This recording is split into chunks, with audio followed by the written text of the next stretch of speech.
Take shit, I got no love for the fakeness. If you wanna play tough and wanna hate this, I'm gonna show up. I don't ever slow up, no I don't take shit. I got no love for the fakeness. If you wanna play tough and wanna hate this, I'll always show up and make a statement. I don't ever slow up, no I don't take shit. I got no love for the fakeness. If you wanna play tough and wanna hate this, I'll always show up and make a statement. Everything I do, so instinctive and so passionate. Every word I move, so descriptive like an adjective. I got a vendetta against people who find it being negative when you should be getting after it.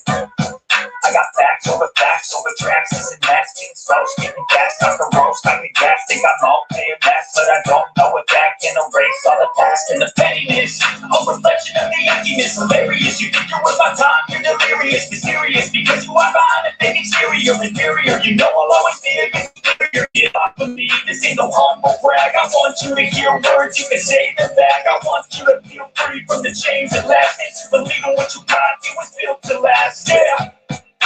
Now that I've been put through hell, I never got anyone's help. I had to do it all myself. I don't ever slow up, no I don't take shit. I got no love for the fakeness. If you wanna play tough and wanna hate this, I'll always show up and make a statement. I don't ever slow up, no I don't take shit. I got no love for the fakeness. If you wanna play tough and wanna hate this, I'll always show up and make a statement. The consequence of me hating competence, mental health is confidence, screams of modestness. I'm not here to say the things, but I'm here to take away. I could play a million mind games, but it's say something not illogical, something that is technical. Rub it on and watch it go. Break yourself unstoppable. Think you're irresponsible, but they're always possible. If you just believe, you could be so remarkable. Thoughts in my head, a collage in this red. I'll be great one day, going off on my meds. No, I'm not giving up, no, I'm not giving in. I will make it to the top, taking off and knowing I gotta make it. I'm saving every day to taste it. I'm patient, but my mind, if you let me take it. I'm chasing a dream that I never separate. Just a vacant, modern kingdom for the taking. Now that I've been through hell, I never got anyone's help. I had to do it all myself. I don't ever slow up, no I don't take shit. I got no love for the fakeness. If you wanna play tough and wanna hate this, I'll always show up and make a statement. I don't ever slow up, no I don't take shit. I got no love for the fakeness. If you wanna play tough and wanna hate this, I'll always show up and make a statement. I don't ever slow up, no I don't take shit. I got no love for the fakeness. If you wanna play tough and wanna hate this, I'll always show up.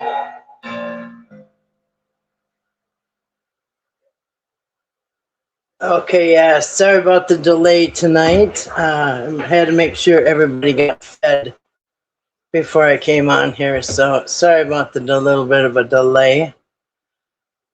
I wanted to make sure I was done before I came on here. So, anyway, welcome on a Sunday night. I hope everybody had a really good weekend, blessed weekend, and I hope everybody's doing well. A Sunday evening in July, and I can't believe how fast July is going. I think so. This is the last week in July. Crazy. So, yeah, I want to say hi to everybody, and then I will. Let me see if I can get in the chat this way here. Hold on a second.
Oh, I didn't even know I went out. Where did I leave off? Oh, I saw Grace's comment. I got down to Kathy will be right back. And I was reading saying hi to everybody. So where did I black out at? I was all the way down to Grace's comment. I was almost down to the bottom, so where did it go off? We heard what? Group hug, group hug, group hug. We heard nothing the whole time? The whole 12 minutes? No, you're kidding, right? Are you serious? I haven't been off the whole time, right? Let's see. I just looked down and my phone said enter studio, so I got kicked out somehow. I don't know when I got kicked out into the studio, but anyway, I'm back. I said hi to everybody. It was very heartwarming. Hello to everybody. Even if you didn't hear it, you just gotta take my word. As I'm getting chewed up by mosquitoes. No way. I was talking the whole time. Are you kidding? I guess I should have done a sound check.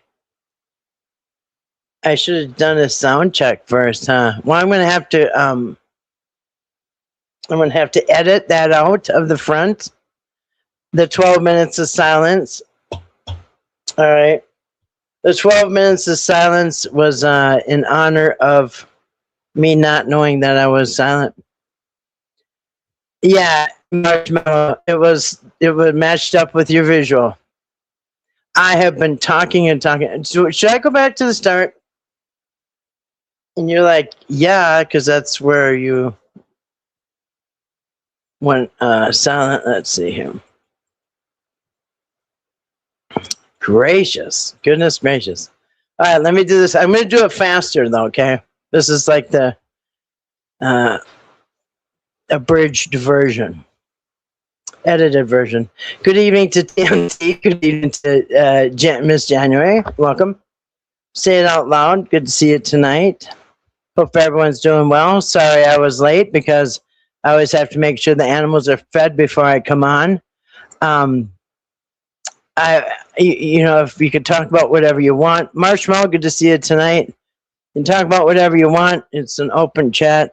I will touch on the fake picture of Timmy. I saw it at 3:00 this morning. Oh, man. And you can see in the chat. Well, we'll talk about that in a second. Say it out loud, Marshmallow. Catwoman. Let's see. TNT, Mary Cop. Florida Life in the Sun. Italian Girl. Susan Says So Much. Grace Styles. Tie-Dye Gammy. Mattis Hatter. TNT Betty. I don't know if I'm missing somebody. Alicia D. Good to see everybody tonight. Welcome. Ed Sanity. Ed's Insanity. I'm sorry. Ed's Insanity. Good to see you tonight. Welcome. Ed's Insanity. Betty. Let's see. Grace. Let's see. Yeah, so that was a 13 minutes or 10 minutes of silence. An observation of me not noticing that I wasn't in the studio. We heard nothing. Okay. Group hug. Yes, group hug. Group hug. Marshmallow. Let's see. Am I missing anybody? James Smith. We thought you were filling tumblers. No, I already did that. I got super prepared because, anyway. I got done about 5 minutes sooner than I thought, so I anyway moved the fan so the dogs can have it in the other room, and because it was kind of loud, and I don't know if you can hear the other one. Hopefully not, but the other one's a metal one, and it's getting squeaky. Sounds like there's a factory behind me of sheet metal workers. No, my tumbler number one with the straw is full. Perfect proportion.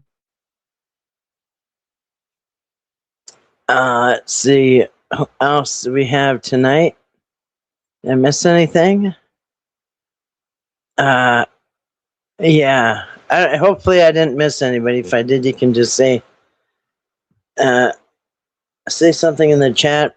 So yeah, well, I'm interested in this fake picture. Are you? So yeah, I saw it at 3 o'clock in the morning. So I don't know when it was put up. It was put up probably shortly before that. And here, hold on a second. I am going to pull it up because I should have done that. Let's see. So there's a guy on Facebook, and we did touch on this guy recently, and it was regarding that he was saying that he is related to the Whittakers, that Betty is his aunt and Ray is his uncle. And I'm not sure if he said Larry's uncle, but I mean, that's kind of safe to assume, right? I mean, I don't know. Anyway, and his name is Joshua Tomlinson.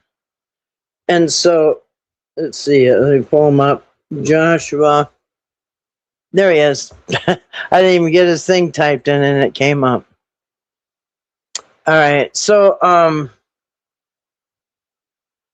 I can call you ED for short. Okay. Hopefully we don't mix you up with somebody else, but okay. Thank you. That is shorter. It's much shorter. All right. So here we go. One second. Wait, I gotta do something. Uh-oh. Did I just touch something? Bump something? All right, so let's look. In case anybody doesn't have Facebook, or if you haven't heard about this. Yeah, so it said yesterday at 9:15 p.m. Okay, so I saw it about 3 o'clock in the morning. All right. And by the way, Toddy did do a video about this. In case you didn't see it or aren't subbed to her, she did a video about this too this morning. All right, oops.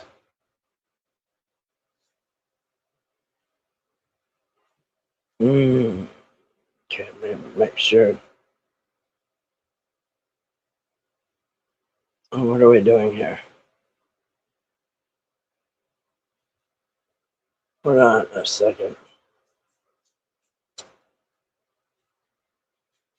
Wait a second.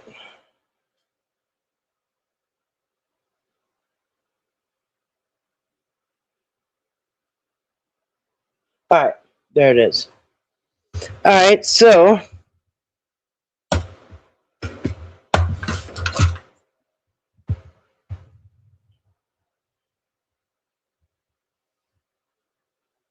right, you see this? So it's Joshua Tomlinson. Now he's the one that we talked about last week, who said that Betty was his aunt, and that didn't he say? What was it that he had some like inside information or something? I forgot why we even mentioned this guy. What was it about? Oh, I remember. He put the pictures out that were leaked, right? He put the pictures out of the Whittakers that was leaked from their swimming outing or whatever. All right. So, and he was saying, that Betty is. So anyway, I'm going to read this in a second, but first we're going to check out this photo that he put up, which, as you can see, Now he's he says that he blurred out the faces for privacy, but they're hardly blurred out at all. And I don't know if this is Joshua Tomlinson. I don't know, but as you can see, it's not really blurred out. I mean, not really at all. But all right. So it looks like they're in the bowling alley, right? Now I don't know if this is the one in Beckley that they usually go to, or if this is just a stock bowling alley picture. But I don't know what do I care, because it's all fake. Okay. Now this picture is actually all right. So Florida has it on her channel. Um, who else has it? Anyway, this is just altered. This is actually, I think, the shirt, the yellow shirt that he has on with less stripes. But anyway, this is the outfit that Eric actually dressed him in when they went to adult protection. Remember, he bought this at Walmart, and I think this was a yellow shirt with red stripes or something. I can't remember, but it was a different color. So they altered that. But I did notice that how long Timmy's fingers are. That did not look right. That looked really altered, because I've noticed how short his fingers are, and those fingers didn't even look natural, right? Anyway, but right away, of course, what do? You go straight to the comments, right? But anyway, first we're going to see what he has to say. Yeah, the hands are a dead giveaway. Too bad gatekeepers are blind. I'm going to keep going. Florida said, I saw it when I first opened Facebook, and I was like, that's fake. So I just typed in YouTube Timmy at bowling alley, and there was the picture, easy peasy. Yeah. And anyway, let's just see what he's got to say. So supposedly this Joshua Tomlinson, because if this was true, there should be some people in a lot of trouble, because all this is taking. If he was able to get Timmy out for a visit because he was, I don't know, a relative, or for whatever reason,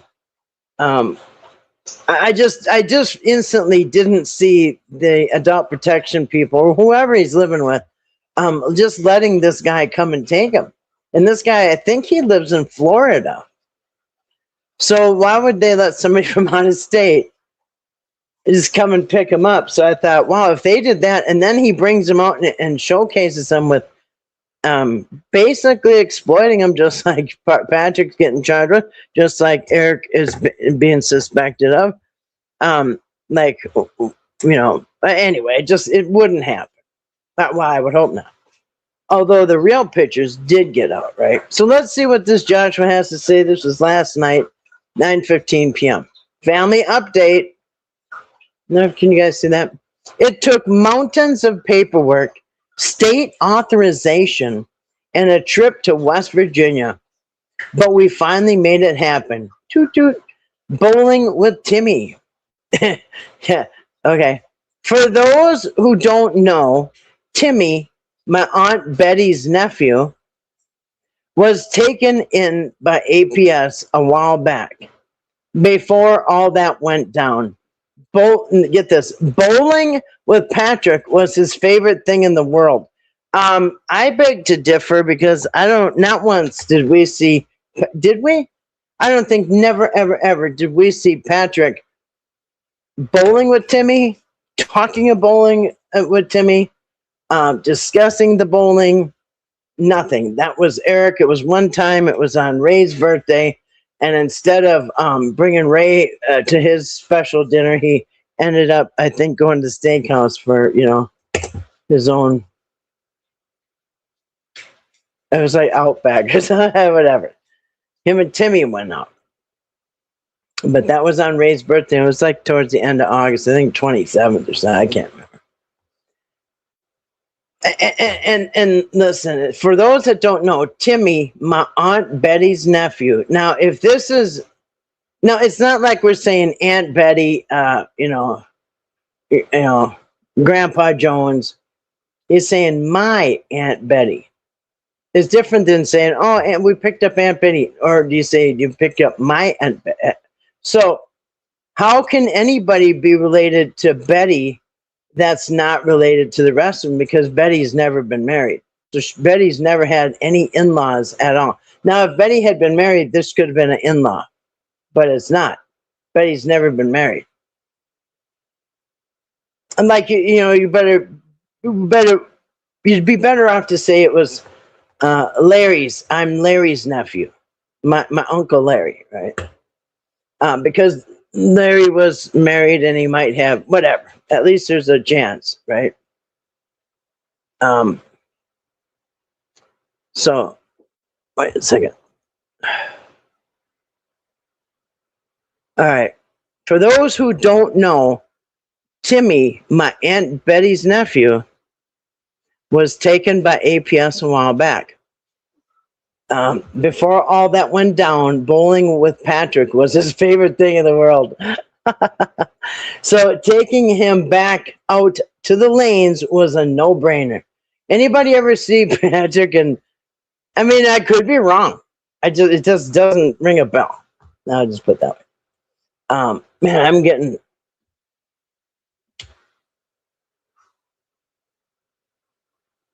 chewed up by mosquitoes too here. Hold on a second.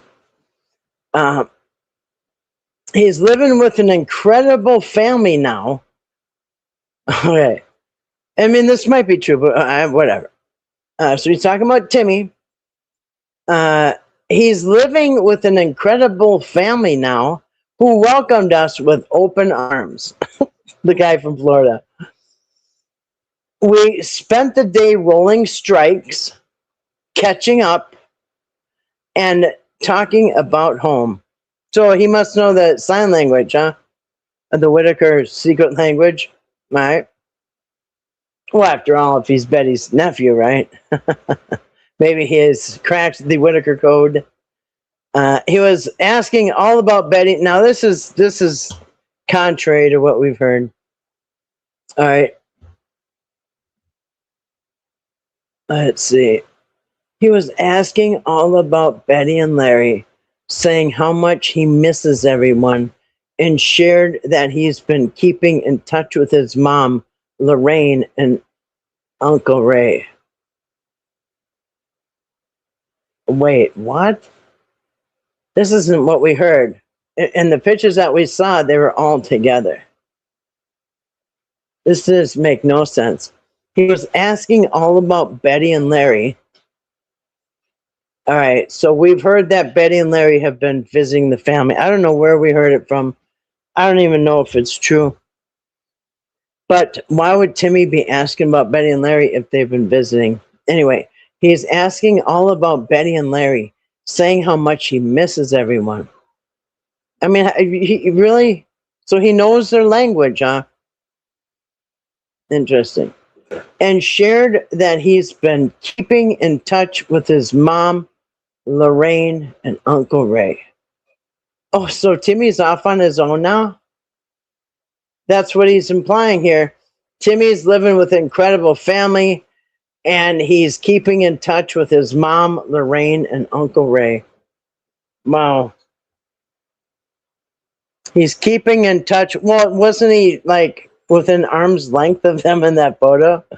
Faces blurred for privacy. Look at, it's not even blurred. I mean, barely blurred. All right.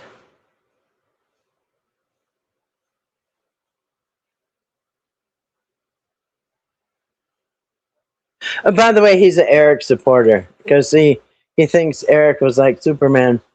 But let's read some of the comments because that's the first thing that I went to when I saw this.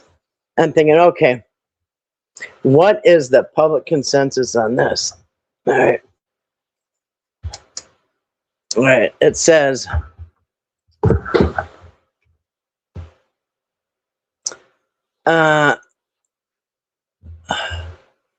Hello, Timmy, and thank you so much for the update. Let's see. See if we can see him. I don't know if you can see him or not. Thank you for the update.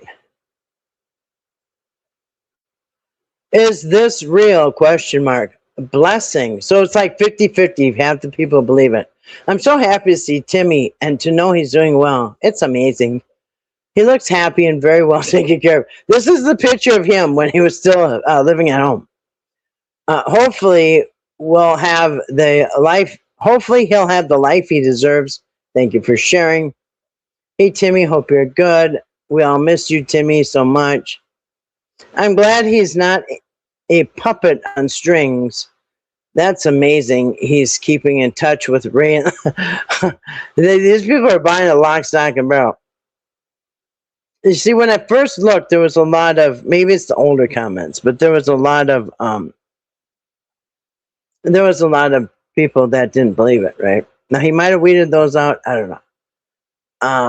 Sending prayers. He's so glad Timmy is still in touch with Lorraine. Awesome. Thank you so much. Thank you so much. Dude. Here, Michelle, here's the voice of reason. Dude, stop. Just stop. This is fake. So fake. They're not letting anyone near Timmy. And then back to, I miss you, Timmy. I don't understand why I can't be with the family. I'm glad Timmy's in a better situation. Thank you so much. Yay. Clappy hands. Timmy looks so wonderful. And here's somebody, Chris. This is fake. Back to, amazing. This is fake. Oh, wait, that's the same person. All right, well, as you can see, people weren't buying it. So, anyway, let me get back here. So, yeah.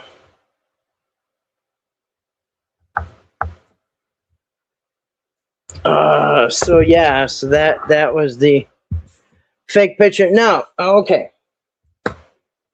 Now I have a question for everybody. Now that you've seen this, first I'm going to read your comments, and then I'm going to ask you guys a question. Let's see. But so, well, first of all, it's kind of a riddle. The first one, how can you be related to Betty but not anybody else in the family? Huh? And before he called it Uncle Ray. So how can you be related to Betty and Ray but not the rest of them when Betty and Ray have never been married? All right. Come on, little kitten. Get out of here. All right, let's see. No, I did not look at your profile.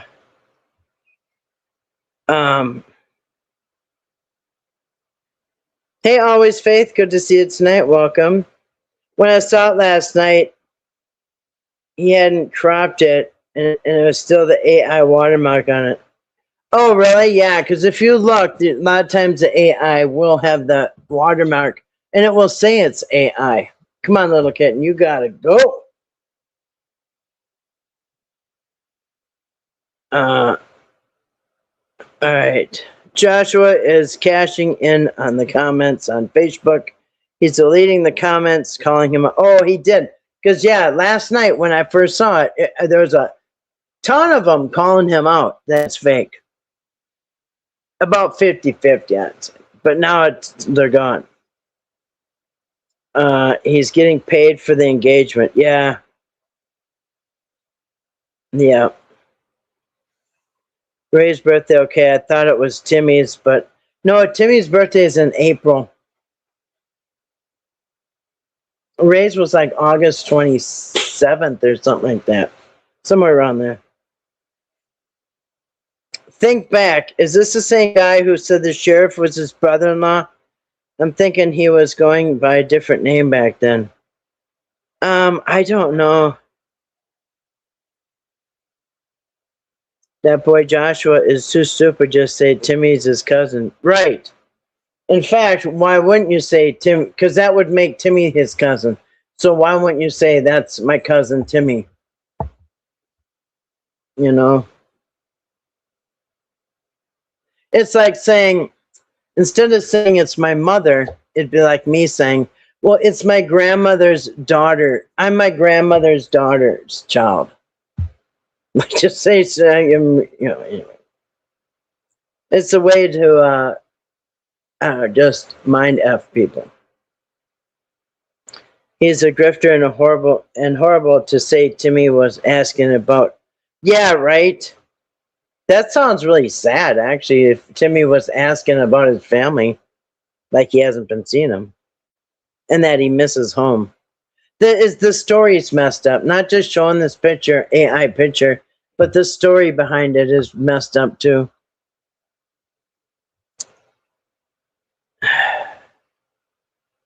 You know that crazy lady Susan Dunn reported him to the West Virginia State Police.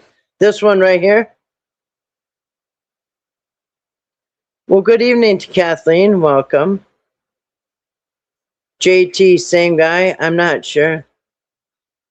Always Faith. I don't believe any of it. Timmy better be with his mother and Ray, not with their family. Yeah, what a diabolical thing to say. He was split from the right, and he's wondering how they're doing, and he misses them. That's sad. Let me just see that line. His mom, Lorraine, and his mom is Lorraine. Yeah, that is true. Good catch. Check news comments. You know, it's seen him before. Well, he got a couple of fools to buy into it. Hook, line, and sinker. I don't get. Well, I guess I guess what he's getting is a financial gain and some attention, as he should. Look at your newest comments. This guy's a bigger grifter than me. Whittaker family needs to report him. It would make a lot more sense for him to relate it to Eric as opposed to the Whittakers, right? This guy's a scammer. I saw a comment that said, well, I work there and want to know when you came here and two lanes are no longer there. Yeah, that's funny. I bet he got deleted, didn't he? Blocked. I gotta go. Huge storm, my house leadership. Well, be safe, Marshmallow. We hope some divine protection over you and your house and your area there. Yep, be safe. This AI, because big guy's hand in pocket looks odd. Yeah, and I noticed Timmy's got little fingers. And as a matter of fact, I'm not sure. I noticed somebody's, not just Patrick's, but I noticed one of the Whittakers had the tip of their finger, it looked like cut off. Was that Timmy's? Did anybody ever notice? Anyway, I did notice, because Timmy's tiny, and he's got little hands, so I noticed some fingers just don't look right. In fact, that one doesn't look like it's got a thumb. Oh, yeah, you're right. The big guy's hand in his pocket. Look at that. Yeah, that don't look right. Yeah, that looks photoshopped.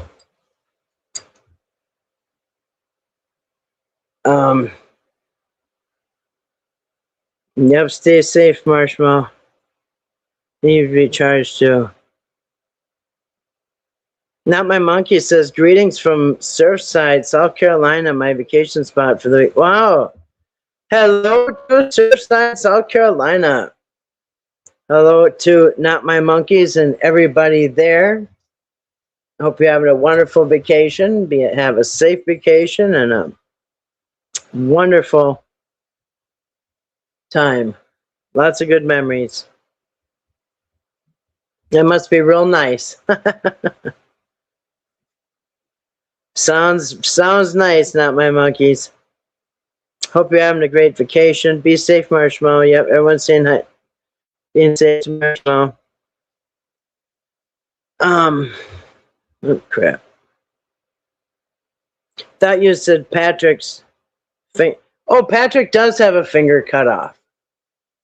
Patrick's finger cut off is on his right hand. Is I think it's his index finger. It's like cut off to the first knuckle. But he can still play the guitar and banjo. I'm pretty sure it's his right hand because that's the one that his drum was from, or that he does. I think he blurred the face because I couldn't get Timmy's face right. Well, he said it's for privacy, but it's absolutely not. It's like putting a clear piece of saran wrap over it. Yeah, Patrick's finger is cut off. He's got one finger cut off. And remember one time he even told this story about when he was in the store and he saw some little kids and he said, they asked him what happened to his finger and he said one time he was eating M&Ms and he reached in the bag and he bit his own finger off, and that's why you need to be careful when you're eating M&Ms or something. Remember, but yeah, he's got a finger cut off. I think it's on his right hand. First knuckle anyway. Yeah. Or do I got those facts wrong too, Patrick? Get my facts straight. I will say, I think it's just right because I thought, doesn't affect the banjo or the guitar playing, so I'm pretty sure it's on the right. Could be wrong. That's crazy. Once caught lying, he just kept his post up. I know. When you take it down and be kind of embarrassed. Well, I wouldn't put him up in the first place because, of course, you're going to get called out. And you know, they changed those murals in the back, right? You see, when you're at the bowling alley, they will change these murals here and there. And yeah, they still, like, a couple of these lanes aren't even there anymore. Yeah, double down on their lies. And then when they're backed into a corner, they say, oh, I was just trolling people. I was just trolling. Yeah. So, yeah, so that's weird. Remember, he was the guy that came. Now I'm starting to wonder. But he was the guy also, I'm pretty sure he's the one that came out with that picture of Timmy in the grocery store. Remember with that lady, and people were wondering if it was AI. Oh, here it is. This just here's what I was talking about. Joshua Tomlinson. All right. So here's the picture. Here's the one you just saw. Now look at this one. See, he's got the vest on that Eric got him at Walmart to bring him to go get him adopted. Now look, he's got the blue and white shirt, and this guy's got a full face beard and all that, and that hat. Right now, here's the other guy. Hold on a second. Let me make sure. Put this over here so you can see. See, now look. This guy is clean shaven. Different. And look at the shirt. Remember the orange one with the stripes? And that's the picture from the Airbnb right there. That's a picture, Timmy. And look, there's no blurring of the face. And look, that's a different guy. Same bowling alley picture background. No. Yeah. It's the same guy. That's what I thought. He's just clean shaven, right? That's what I said. Yeah, that's what I told somebody, and they said no. But yeah, it's the same person, just cleaned up without the full face beard. So yeah. Hold on a second.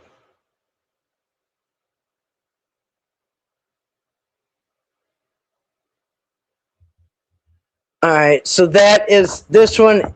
Okay.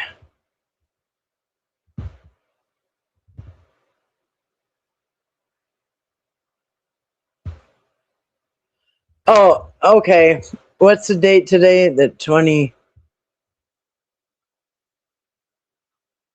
Okay, so this is a couple days ago.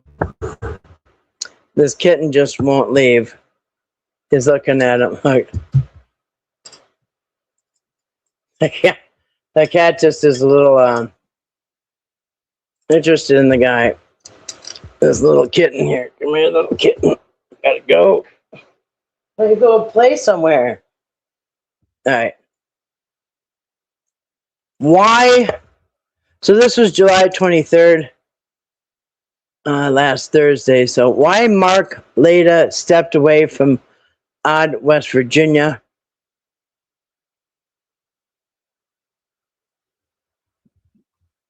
That's a 4-minute and 27-second video. Yeah, the cat does it. The kitten, it's a kitten, and it wants to slap him. Yeah. Two different men. Joshua just put himself. Oh, okay. Thank you, Edson. Oh, not the same guy. Okay. Oh, so he put himself in the. I get it. So he put himself in the picture number one, and then put the picture of him and Timmy in the bowling alley, and changed Timmy's shirt to a blue pinstripe. All right. Thank you. Let's see. The hat doesn't fit his head. Yeah. Okay. Just go to show he thinks most people are stupid. Well, after he deleted all the smart people, now he's only got people in there that are deceived right now. So that's weird. Hey, Red Frog, good to see you tonight. Welcome. Yeah. So anyway, like I said, when I got done, I was going to have a question for you guys. And my question is, dang, it's hot in here. It's like I'm in a doggone sweat lodge. All right. Okay, so my question is, do you think it's worse to leak photos of the Whittakers from the place that they're living to the public? Or do you think it's worse to leak fake photos to the public? What do you think is worse? What do you think is more dangerous? Leaking photos of where they are now? I mean, yeah, I hope somebody reported it, these pictures, because they're supposed to be. Well, look how many people believed it, right? And if the wrong person believes it and they don't like it, you know what I mean? Anyway, it could start some trouble, right? Well, I'll tell you what I think is worse. It's worse, in my opinion, it's worse to release the pictures of where they are right now, the real ones, because the real ones compromise the Whittakers. It compromises their safety. It compromises the location. It shows that somebody close to them in arm's length can't be trusted. It also, they could have been moved, and it could have compromised their visits with their family, right? And so there's a lot more danger in releasing a real one than a fake one. Now, the fake one, the people who are taking care of the Whittakers can look at it and say, well, Timmy hasn't been checked out to go see nobody, let alone this guy. And they'll know that they're fake. And maybe, I don't know, they could bring charges on him or do something. I don't know what that constitutes. If it's a criminal, I don't know what it is. It's not right. But showing the real photos of where they're at, that's right, Susan. I believe it's worse to leak the real photo, because a real photo, you can track down the Whittakers. I mean, a fake photo, it's AI, and you get it or whatever. But yeah. Well, let's and just think about this. I'll ask you: would you rather have somebody leak your family on vacation where you actually are, or would you rather have them leak a photoshopped picture of where you're not? Have no, I mean, like way off, right? I'd rather have somebody leak a fake picture of me with my family on vacation somewhere than a real. I mean, if I had to pick, I'd pick the photoshopped one where we're in a place that we've never even been. Right? Yeah, yeah. So it's worse to leak the real photos than this. I mean, if you're gonna, have a, decide which one's worse. I think they're both terrible. Yeah, the real ones. That's right. It's worse to leak real photos. Real photos can cause real harm to the family. That's right. Um, at least the people who are watching Whittaker's look at it and say, "Well, at least nobody. At least they're way off." You know what I mean? They know Timmy hasn't been bowling with this guy. Grace, yeah, the guy put his real video on YouTube. The guy's a scammer and a grifter. Oh, never mind. You mean the other photos? Yeah. Disgusting. Some people do anything for money. Yeah, I don't know how much they make on Facebook. I don't know how the money thing goes over there, but yeah, I agree. Real photos are worse. Perfect example. Whittaker family needs to report him, right? Is this douche? Where? Yeah, tight number one. Yeah. Yeah, and the real photos is worse than this guy, but it's a douche, but not the one you're thinking of. No, I think Mark from California out there. I'm pretty sure him and Erica are probably number one, still reliving their visit out to Vegas. I think it's so funny because I don't know how long Eric's been back from Vegas, but he's still posting pictures daily of his trip. Pretty much the same one each time. Him making a fist at somebody like he's a boxer. He makes money off of each comment. Oh, really? So yeah, and look at how many comments was there. I think there was hundreds. Yeah, I bet Eric is dining with Kelsey Grammer tonight. You think so? Well, I don't know if Kelsey remembers any of his psychiatrist tips that he used to give. Maybe he needs to have a little sit down with Eric, try to figure him out. Single file douchebags, yeah. I think that was like the highlight of Eric's life. And yeah, so now I imagine Eric's got his little piggy bank's empty, his pocket money. So I imagine he will probably be back soon. He's got to have that YouTube check because I think he just spent the last round. You heard the lady sing a fall douchebags. Yeah. I listened to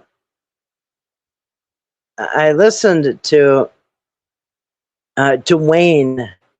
Remember Dewayne Hall, Eric's friend? I listened to his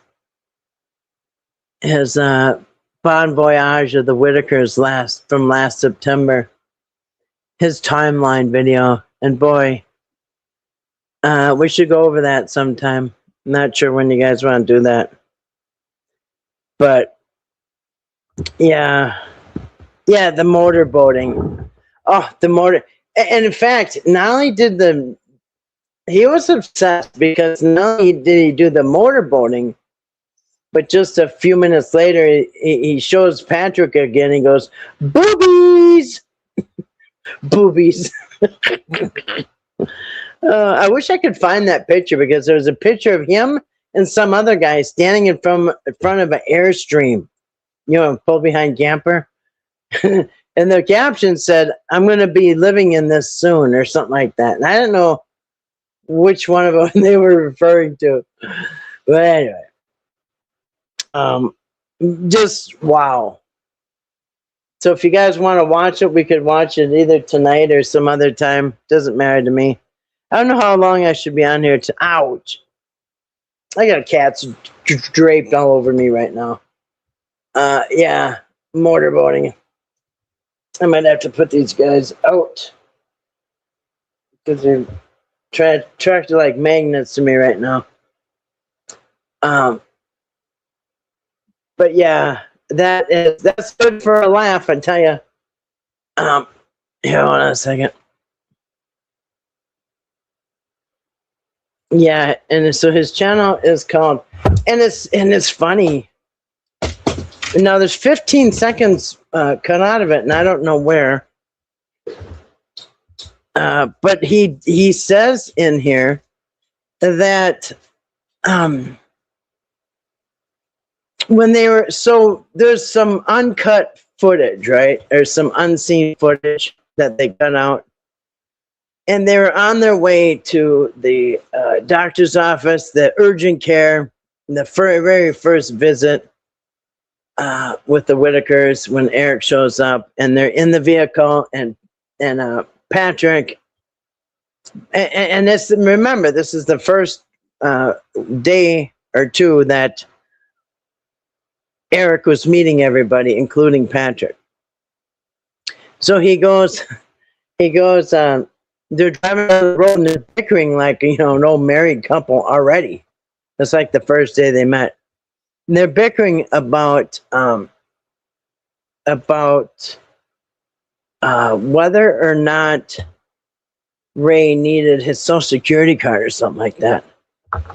And he said, Eric told me to cut this out of the video. And I thought, that's a weird thing to say. Because he didn't need the Social Security card.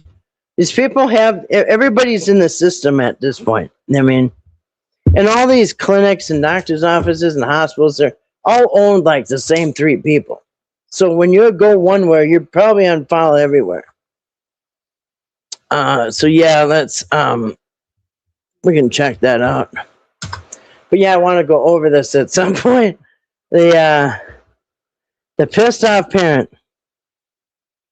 I am wearing a cat dress. I got a cat draped over my shoulder like a mink stole. The old one. She's been really clingy lately. And sometimes they do that before they, she's pretty old too, so. All right. So here we go. We're gonna pull this up. We might as well go through this. I'm gonna show you real quick. It's the catnip, maybe. And get my catnip right here. So here it is. And by the way, as you can see, on average, he gets 94 views. This one, he got 248 views. He usually gets about 100 views. Look, he's gotten 26,000 views on this video here.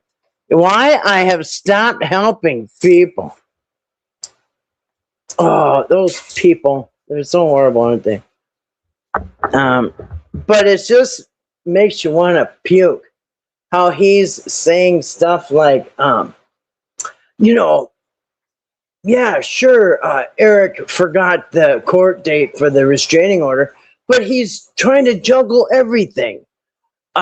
He's him and his friends are out pulling off the Hail Mary of Hail Marys by getting the Amish to build the house. Like, oh, okay. So you tell me that In order for an Amish builder to build your home, you have to pull off the Hail Mary of all Hail Marys in order for them to do their job, which they advertise to do. All right, hopefully I'm not too high on the pops take, and I don't even know what this means. Pops? Oh, pissed off parents. Oh, okay. They say, who's Pops? All right, never mind.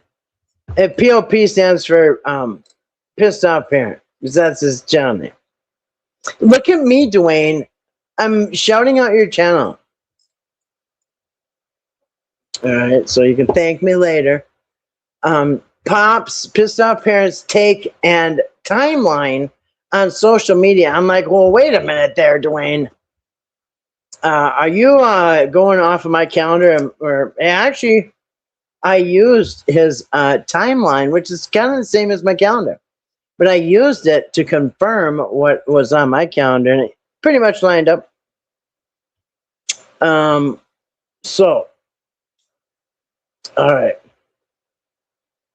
Now, hold on a second. We can go through this. Now, this video is 36 minutes long. So, I mean, we're talking like an hour and a half by the time I get done talking. So, if you're in it for the long haul, we'll do it tonight. Otherwise, we can do it tomorrow or some other time. I can't really be on here till all hours of the night because I got to do something around. But now, who's going? Let's see.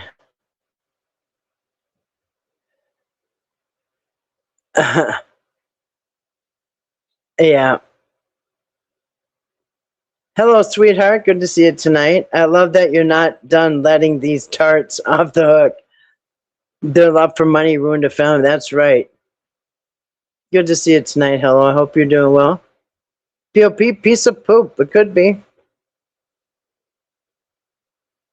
I think Eric's greed kicked in fast. He was so greedy he had to drive to West Virginia to make content when Patrick broke his leg.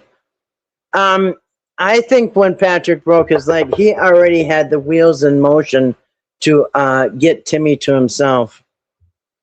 I believe personally that his plan was to get Timmy under the guise of getting him and Patrick getting Timmy, and then once they got Timmy,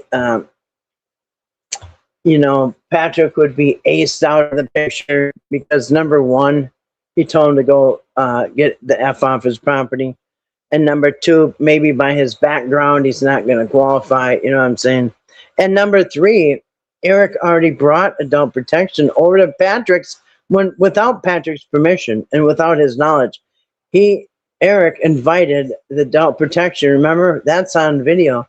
He invited adult protection over into Patrick's home to show that it has no floors and no walls. And there's no way Timmy could ever survive in here. You know what I mean? So, yeah, that was part of, I believe, to ace out Patrick. It was going to be easy to ace out Patrick out of the two dads and the Timmy, to shave it down to one dad. One wannabe dad and a Timmy. Play the video? Okay, we shall do that. All right. All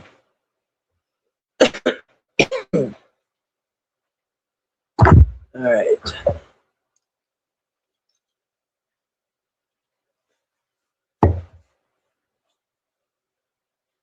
Hold on a second. I have to shut my other one off on my chat so we don't hear the background of that.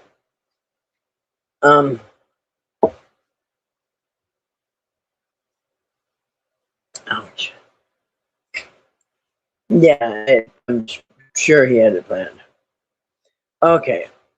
Say it out loud. All right. So let's hear this from And I'll check the sound to make sure the sound is okay. It's really sucking my battery though. Dang. 67%. Yeah, it's sucking my battery. All right. It's all right. I'll use it for this and then we'll. Oops. Let me know how the sound is.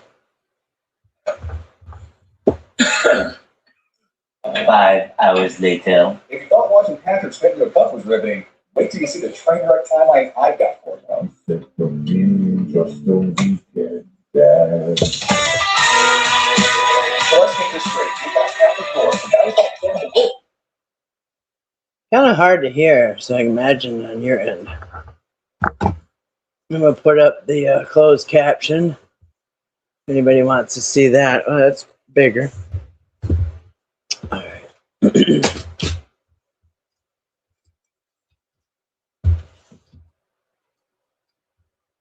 There you go. In case anybody wants to read it, closed caption. All right.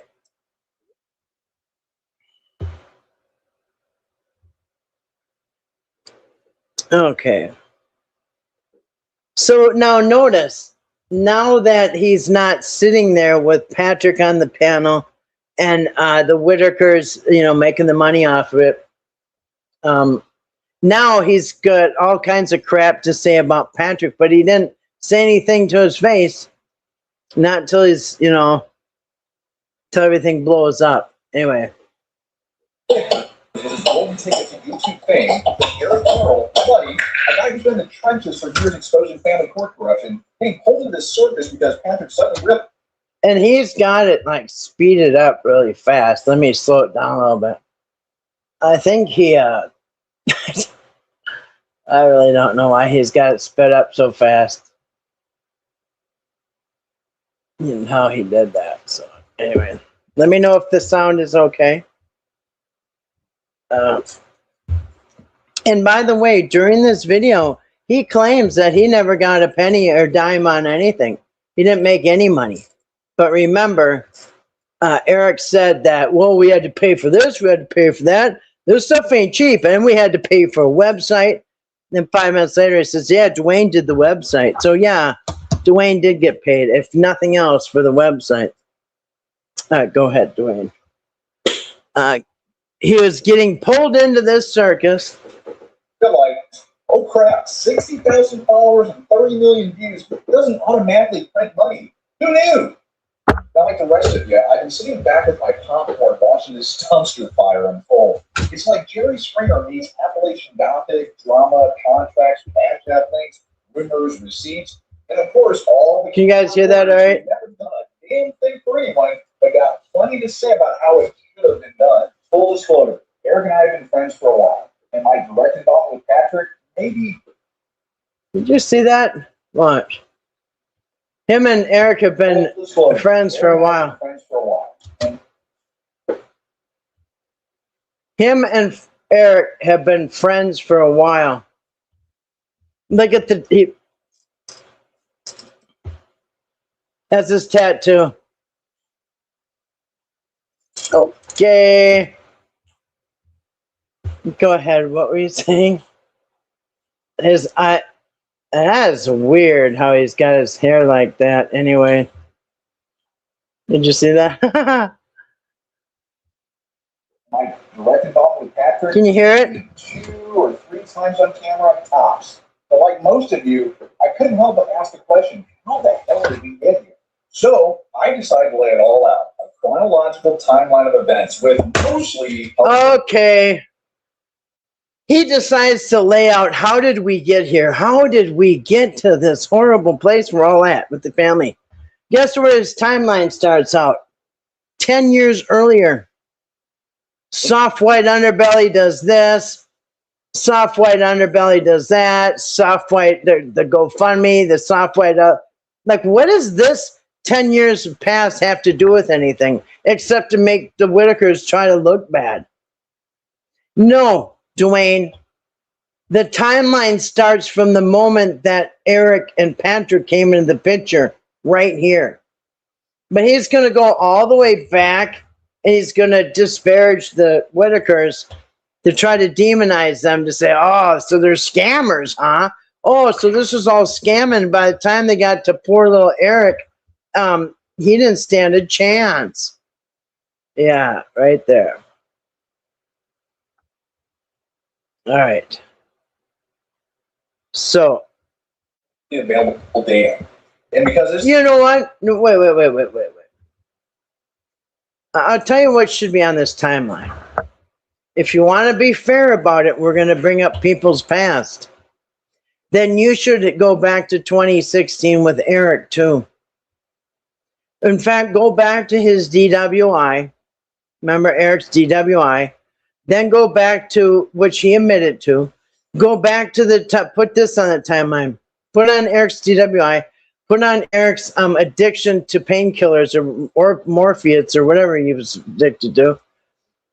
And then put on all the other times that Eric got in trouble and misused the money and that all the questionable things. I mean, put all those up here. If you're going to do this, then you got to do it with Eric too. That is only fair.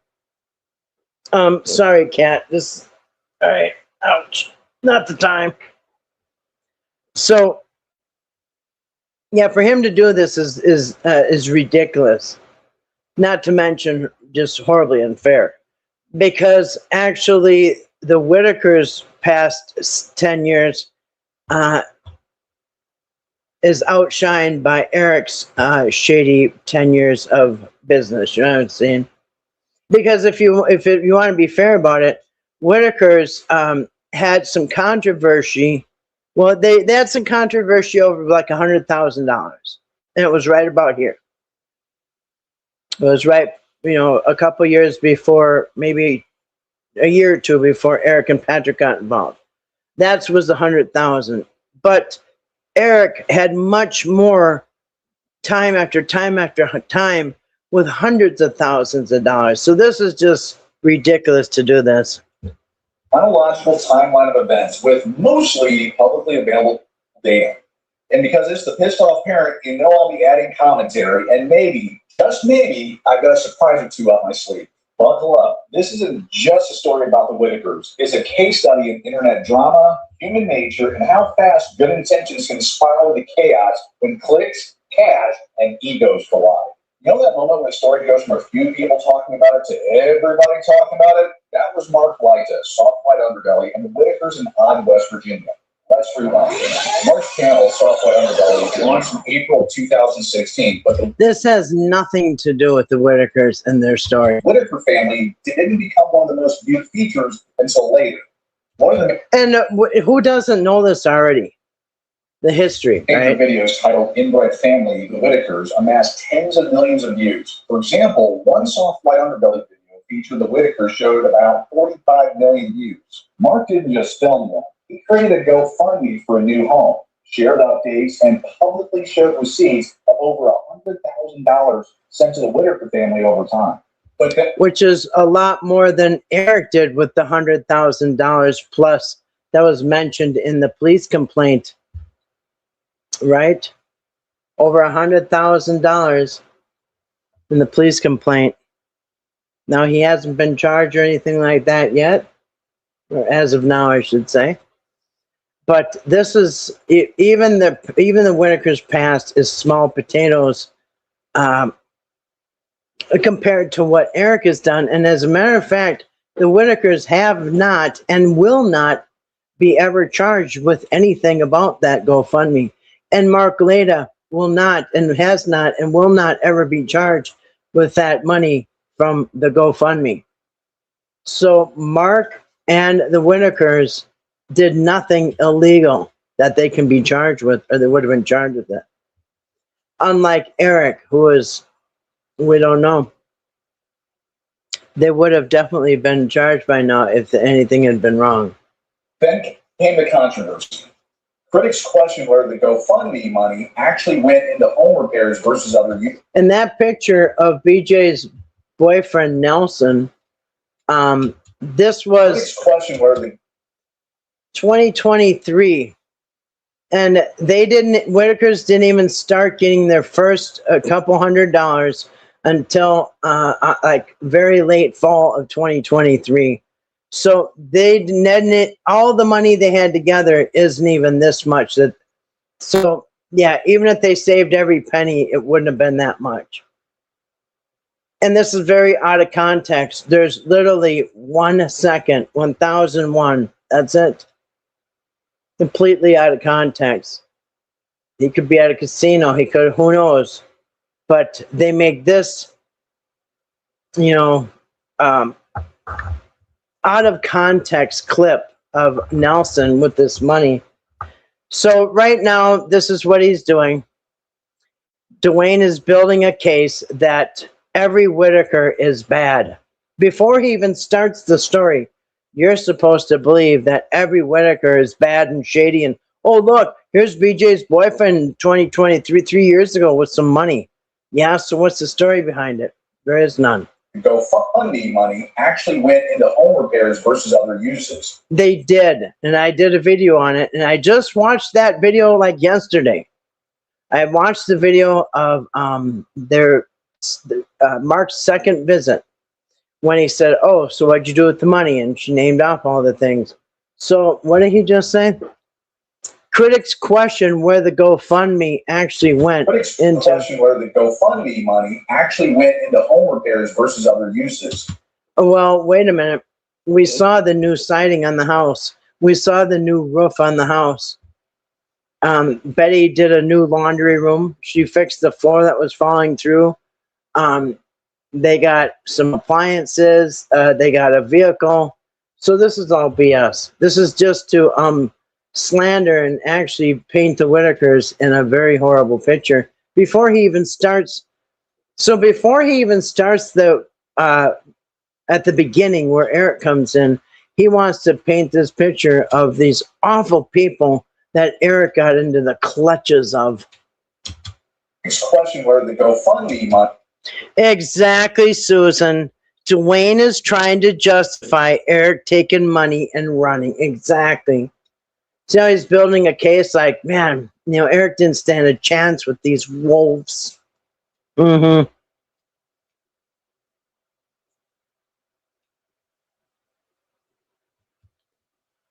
Money actually went into home repairs versus other uses. Some family members reportedly claimed things that were later disproven, like being scammed, deaths that didn't happen, things like that. All right. Things of being scammed, like people that died that didn't. No, it was one person. It was Larry. Water under the bridge. We publicly saw BJ and Larry apologize to the world. We publicly saw Mark pat him on the back and said it's okay. And they paid the taxes on the money. The money was the Whittakers. It just wasn't spent for what it was supposed to be. Well, some of it was, some of it wasn't. But yeah, so to say that critics question if the GoFundMe went to where it was, yeah, there's this vehicle sitting there. There's a new roof. There's new siding, all that stuff. Yeah, trying to make them out to be monsters. The home repairs versus other uses. Some family members reportedly claimed things that were later disproven, like being scammed, deaths that didn't happen, things like that. Mark, I'm sorry. I don't know anything. Now you got to make BG out and the whole family out to be monsters. You think about it? Yeah. I promise that. Yeah, drag this. This was years before they even come. I'm not even going to entertain this. We all saw this. Years before Eric showed up. Water under the bridge. Nobody committed a crime. Not only did nobody commit a crime, but every penny was accounted for. Hold on a second.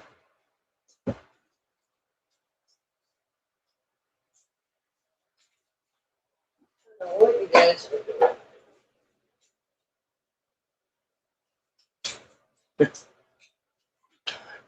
Cats tipped the fan over.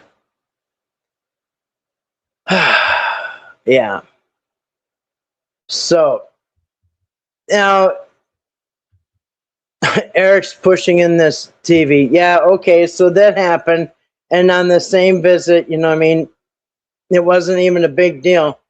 And in fact, with everything that Mark went through with Tyler Oliveira or Travis or whatever his name is, Tony, with him, trying to make Mark out to be a thief and a con man and all that.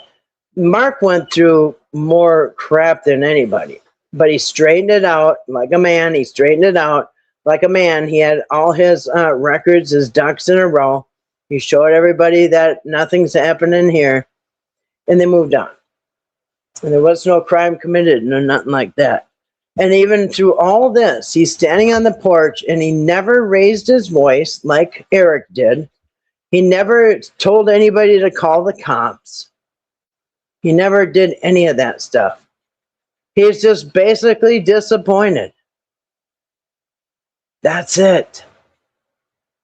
He was disappointed. He never even got mad. But look at what Eric did on that porch because he didn't get his way.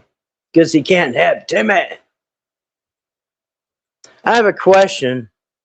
I loved how graceful he was for the beat. He was, Florida.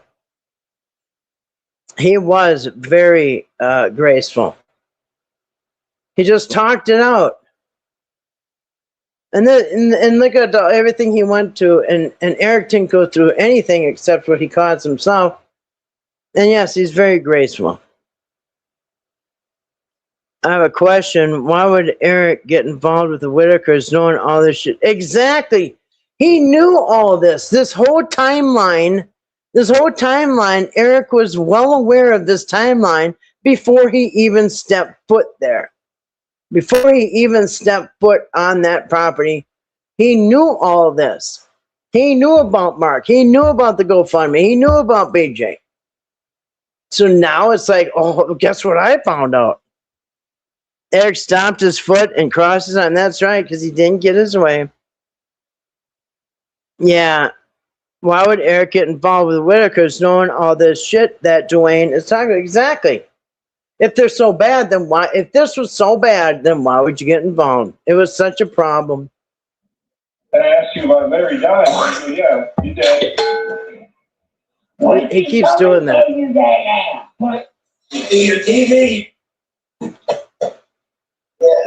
So he's just gonna come say hey to everybody and tell you happy Labor Day. Praise Jesus, Larry's back. Yeah. Yeah, okay. You know what? Where was all this? Where were all these insults for the Whittakers when you're making money off them, Dewayne? Where was all the insults like this against Larry and all these accusations when you were handed a bunch of money for the website that you made? Don't say you didn't make money because Eric already said he's naming off things that cost money. He said that website, that wasn't cheap. And then 5 minutes later, he tells us Dewayne got paid for that website. So yeah, now he's gonna, all these disses against the Whittakers now that, the money train has stopped. Now that he doesn't need them anymore, he's going to tell them what he really thinks of these people. And he's going to tell them what he really thinks of Patrick, too. Of course, he didn't say anything then. He sucked it up and took the money. Praise Jesus, Larry's back. Mark responded by posting bank receipts and transfers to show the funds had moved. And he stated, yeah. Now, how come Eric hasn't done this? How come Eric doesn't have all these transfers into Betty's account? Oh, that's right. He handed their money to Patrick, not once but twice. And some chicken scratch on a notepad with nothing. Yeah. Where's Eric's thing like this? All this is proving that the big difference between Mark's story and Eric's story. Mark's story pans out. Eric's doesn't. hey, ended the fundraiser after the controversy grew. And here is where the nuance is. For all of the outrage and the questions, Mark has been widely praised by many for humanizing a family many would turn away from, for giving them visibility and care. He hasn't been perfect. He did the best he could. But from what the public record shows, he did put money in. He did try to... Look at the bowling alley. What did I just say about the walls being painted on occasion? You see that? But from what the public record... You see the wall? See the bowling alley? He did put... Look at the wall in the bowling alley. And Trump, yeah, this was when, ouch. This is when, I think when Mark brought him. Money in, he did try to help, and when things got fiery, he showed some receipts. So yes, Mark is a big reason many people outside West Virginia even know the Whittakers are a real family. His video dropped the curtain for millions who otherwise wouldn't think twice about what poverty in Appalachia really looks like. That's the setup. From here, we track what happened after the spotlight. Good, bad, and the messy middle. Because the public feed doesn't show everything, and change became real work, not just viral clicks. All right, here's where the circus starts. Meet Patrick Rourke. Okay, so you could have skipped all that BS from the past that has nothing to do with anything, which is actually a much cleaner past than Eric has. But anyway, go ahead. What were you saying? Meet Patrick Rourke, 46, local guy. Knew the Whittakers, but mostly just a guy with a Facebook page. His profile went up September 11, 2020, and for years, really nobody cared except for the holler hoochies. And wait, what? Now, mind you, this has been on Patrick's thing the whole time. Alpha males don't run in packs. Now, he's acting like he just saw this, when in fact, Dewayne made this picture for his Patrick's Facebook. So Dewayne has literally been involved in Patrick's Facebook with the artwork or whatever. But he's acting like he just saw this. Now watch how long, in fact, I got it sped up. I'm going to go real time. Watch how long he carries on about this. No, actually, I've got it slowed down. Okay. Well, all right, I speed it up. Now watch. Watch how long he goes on. Alpha male runs in packs, or don't run in packs. Alpha males don't run in packs. cut. All right.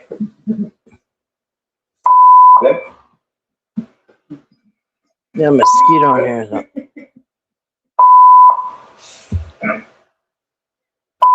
Then came May 19, 2025. Are you buying this? Hold on a second. I'm try to kill this bug. I just lost it. All right. Then came. Oh, wait, I got to turn that back on. Then came May 19th, 2025. Patrick starts posting videos of the Whittakers. First posting videos of the Whittakers. And boom, overnight, his little part of the internet explodes. Followers, views, clout. He hit the jackpot. Suddenly, he realizes this is too big to handle alone, and he starts looking. And you notice he said Patrick hit the jackpot, not Eric. So, by his admission, Eric already knew that Patrick hit the jackpot, and he wanted in on it. Now I gotta slow him down because he's got this sped up.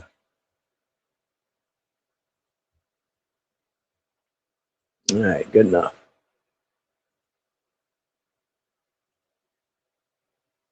It's too big to handle alone. For someone to help him run with it. Who reached out? You know, what a different world and a whole different, just one decision, having Eric come aboard to help with this, changed the Whittaker's life forever. Because had Patrick had his buddy or somebody else help him, he would have never needed Eric. Eric wouldn't even have been part of the story.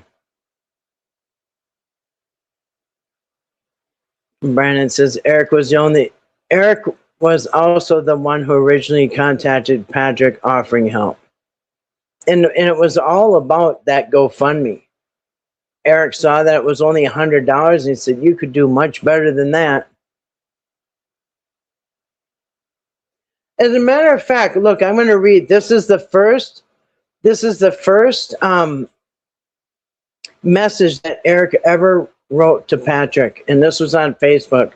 Your videos, I've been watching your videos, and I'll admit, at first, I was skeptical. I'm going to see if he reads this. Otherwise, I'll read it. First, Patrick says one thing, evidence says another. Tell everybody, this is how I originally connected with you. I was just another guy on Facebook, scrolling through there, and then I see. He just said, we don't know who reached out. Patrick says one thing, Eric says another. Listen, what does it say? Tell everybody how I originally connected with you. Right there. How I originally connected with you. This is how I originally connected with you. I was just another guy on Facebook, scrolling. Can't pay his bills, allegedly. And then I see your videos with Timmy, and I was like, see, here's the thing. I've already got a platform, guys. He's got millions and trillions and a bazillion views, you guys. He doesn't need this little small potatoes Whittaker stuff. I've had a platform for the past 6 years, but I was going to interview you because there was a lot of... It says right there, Eric reached out first to interview Patrick. All right, because, yeah, he was going to reach out because he noticed there was only $100 in the GoFundMe. He said, you could do a lot better than that. Because there was a lot of similarities there. But I wanted to interview you and find out about like how you met. Because you had started a GoFundMe in the beginning. And I saw it wasn't doing much. I think it had like $100 in it. See that? Bam. He's like, man, there's only 100. He could be doing way better than that. Right there. That's what I said, isn't it? I noticed you had a GoFundMe and there's only $100 in it. And I noticed that you were fishing with Timmy. I noticed people really like the friendship. I noticed, no. What's the first thing you noticed? That there's only 100 in that GoFundMe. You and find out about like how you met, because you had started a GoFundMe in the beginning, and I saw it wasn't doing much. I think it had like $100 in it. Yeah. And I knew it was more than likely because of what had happened with BJ. No, it wasn't because of what happened with BJ. It's just because he was just getting started. He was just getting started. That's why. And I was like, oh, look. Shh, you guys. Eric just put Dewayne to sleep. Eric's blabbing on and on. Just put Dewayne to sleep. It wasn't doing much. I think it had like $100 in it. Yeah. And I knew it was more than likely because of what had happened with BJ. I was like, let me get this guy on there and introduce him to everybody. I think he's got good attention. Look at it. And what's he dreaming about? Toys. Robot toys. Or them Transformers. He's sleeping and he's dreaming about children's toys. That is just bizarre. Good night, Adam. And I didn't know it. An hour later, you were texting me. Yep. And that's kind of how this thing started working. And what was? Okay, he said, I noticed you only got 100 in there. You could do better than that. He said within an hour, Patrick was texting him. That's the truth. Right out of their own mouth. He said, hey, I noticed I've been watching your videos. I noticed you only got $100 in there. I think you can do better. In fact, let's go back to that message. We can go back to that message that I'm going to show you the original message. I thought he read it, but I don't think he does.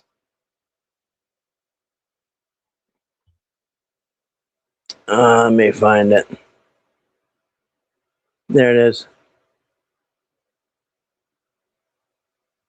There. I'm going to read the original message that Eric wrote to Patrick. Jackpot. Suddenly, he realizes this is too big to handle alone, and he starts looking for someone to help him run with it. Who reached out first? No, Patrick wasn't reaching out for someone to help him because it's too big. Eric writes to Patrick, I can't see the date on that. I've been watching your videos, and I admit at first I was skeptical because I know this family has been used for sensationalism.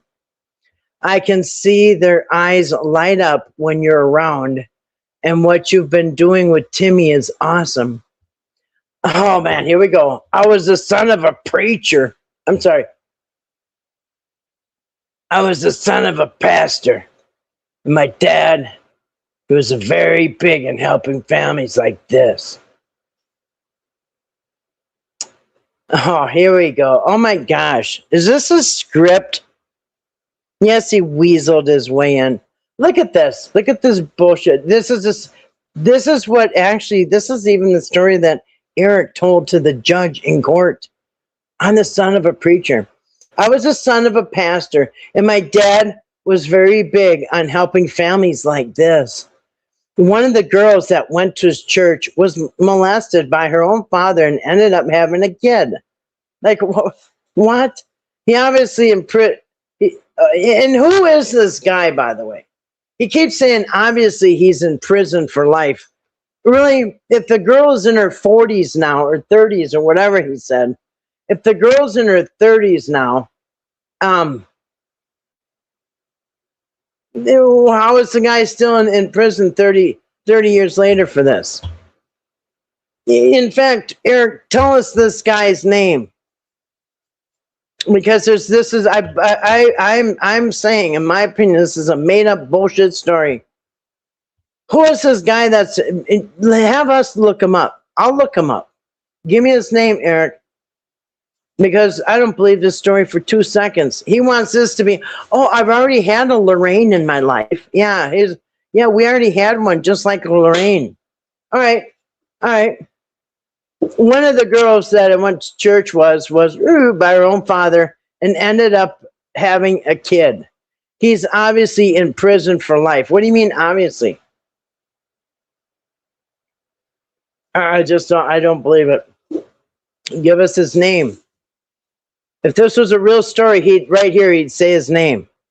Just like when he tells a Robert Mass story about the murder, he'll tell you. Yeah, tell us his name, because I don't believe it. But the child was born, and she went to my dad's church as well. And he took care of her for years. I hate how they've been used for clicks and views. I really do. Yeah, Eric, I bet you do. Obviously, because of that, people are going to suspect something's going on with you. As I can see this, GoFundMe is not taking off like it has with Mark. I'd love to invite you on the show to talk about how you know the family and your connection, and also help you promote this GoFundMe. Oh, wait a minute. Eric said as soon as he met Patrick, he said, you got to shut down this GoFundMe. Remember? But here on his first message, it says, obviously, because of that, people are going to suspect something's going on with you. And as I can see, this GoFundMe is not taken off like it did with Mark. I'd love to invite you on this show to talk about how you know the family and your connection, and also help you promote this GoFundMe. Not shut it down, how to promote it. I'd love the opportunity, man. My podcasts don't usually talk about stuff like this. I've been all over the world trying to get laws passed to help fathers have rights to their children. But he can't go down the block for, allegedly for his own. Every so often, I talk on other parents or something. And this one, I'd really like to let me know. Hope you're well and doing. I love what you're doing, man. I'm from blah and have a strong I'm from Georgia probably, and I have a strong accent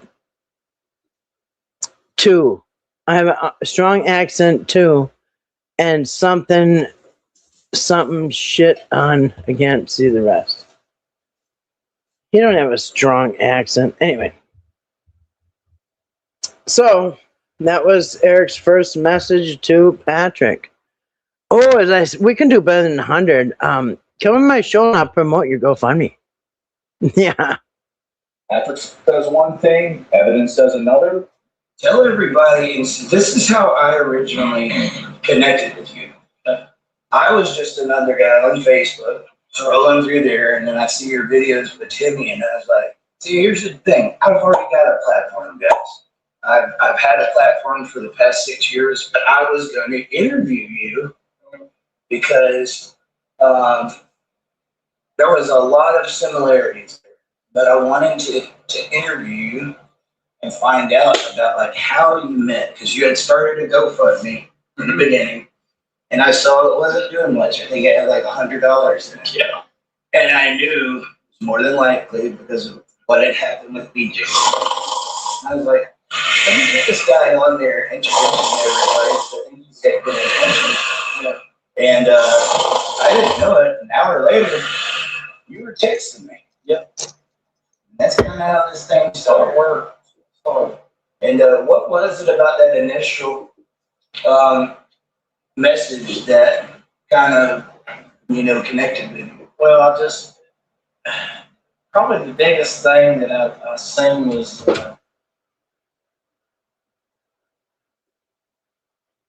Somebody's name used to be Just Saying or whatever. All right, here's the rest of that letter he wrote. Every so often I talk on other subjects, and this one I'd really like to talk to you about. Just let me know.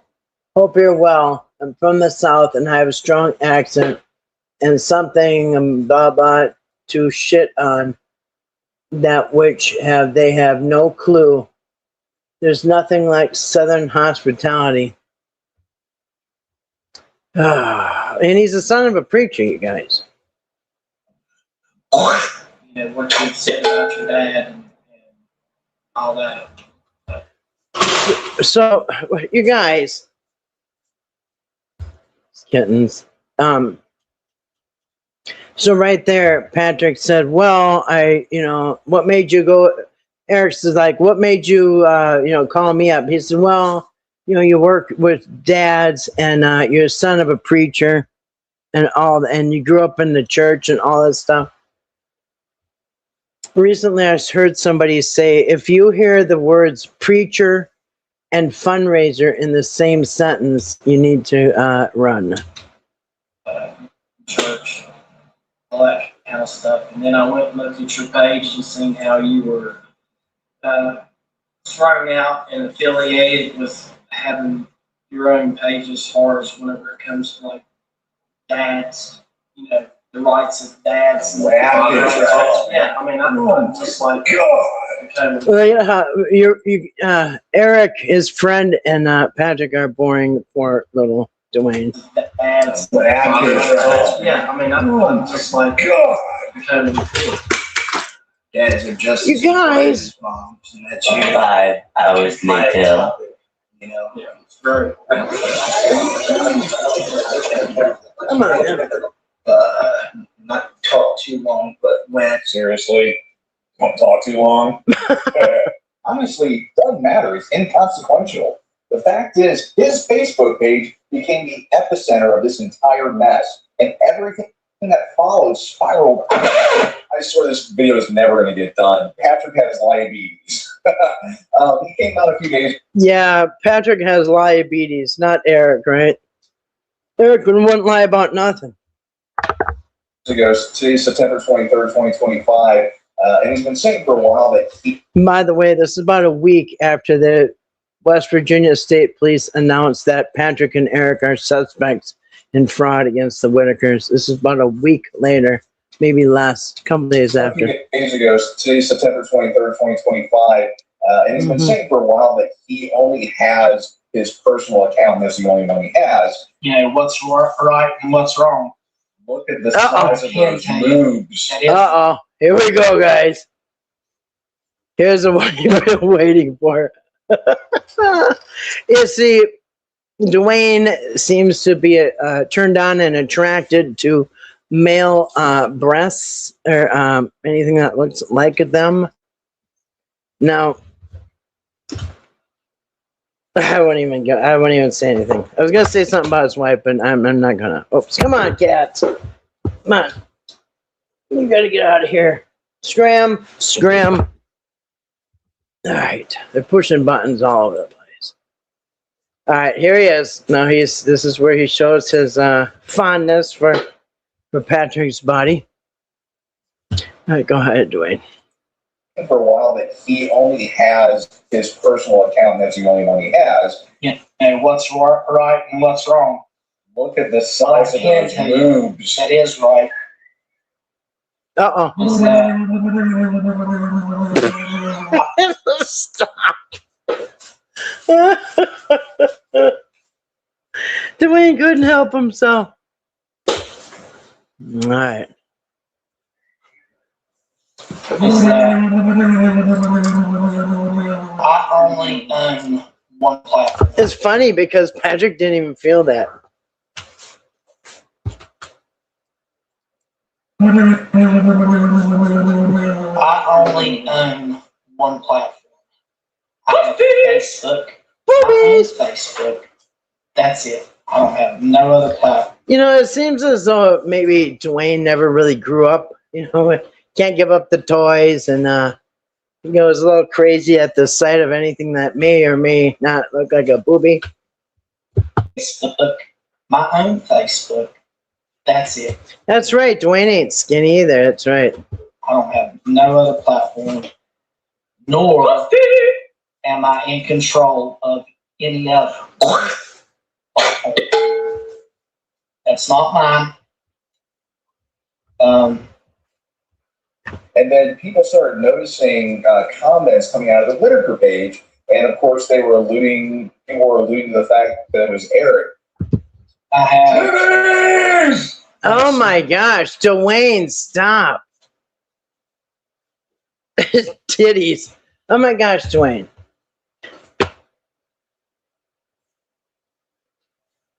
I don't know. 9th grade, 8th, 9th grade. I'm not sure what grade he's in. I bet Dewayne cries when he has to pay child support. He can't buy. Can't buy the newest Transformer. I have Messenger. Oh my gosh. Yeah, that's the only messenger I have. Most people know whenever they send me a message. Wait a minute. Look what that message said. The only messenger I don't know why it's all blurry. But here's a message for messenger. Eric, we stand behind you. Look at that. That's the day after they were taken, and Eric was secretly down teaching the nurses how to take care of the Whittakers. Eric, we stand behind you. You're doing the right thing. It's all about money, money, money. Now Patrick wants guardianship. Oh my gosh. As this person is typing this, Patrick's at home, and Eric is down at the hospital trying to get Timmy guardianship of Timmy. I mean, what world are we in right now? Now Patrick wants guardianship. He wants the money. They need to give Betty and Larry a hair follicle drug test. What? They need to give Betty and Larry a hair follicle. Look at all these spin follicle. Hair follicle drug test. Betty and Larry are more like a couple than brother and sisters. Snakes. Why? Because they're living at their family home where they lived their whole life? Cripe. Oh my gosh, these people. Why would you even put this out there? Yeah. Oh, by the way, this person that wrote this was 1:40 a.m. That's the only messenger I have. Most people know whenever they send me a message, they pretty much can tell who it is that you're talking about. Well, diabetes. All right, let's just stop sugarcoating this. About 30 days after Patrick dropped that first Whittaker video on June 18, 2025, he goes running to Eric asking for help monetizing the page. Correction, May 19, 2025. He went running to Eric asking for help to monetize the page. So within what, 3 minutes, it went from Eric getting a hold of Patrick saying, hey, I'll show you how I advertise your GoFundMe. 3 minutes later, he says, Patrick went running to Eric for help. How to monetize. Oh my gosh. Is he even listening to his own story?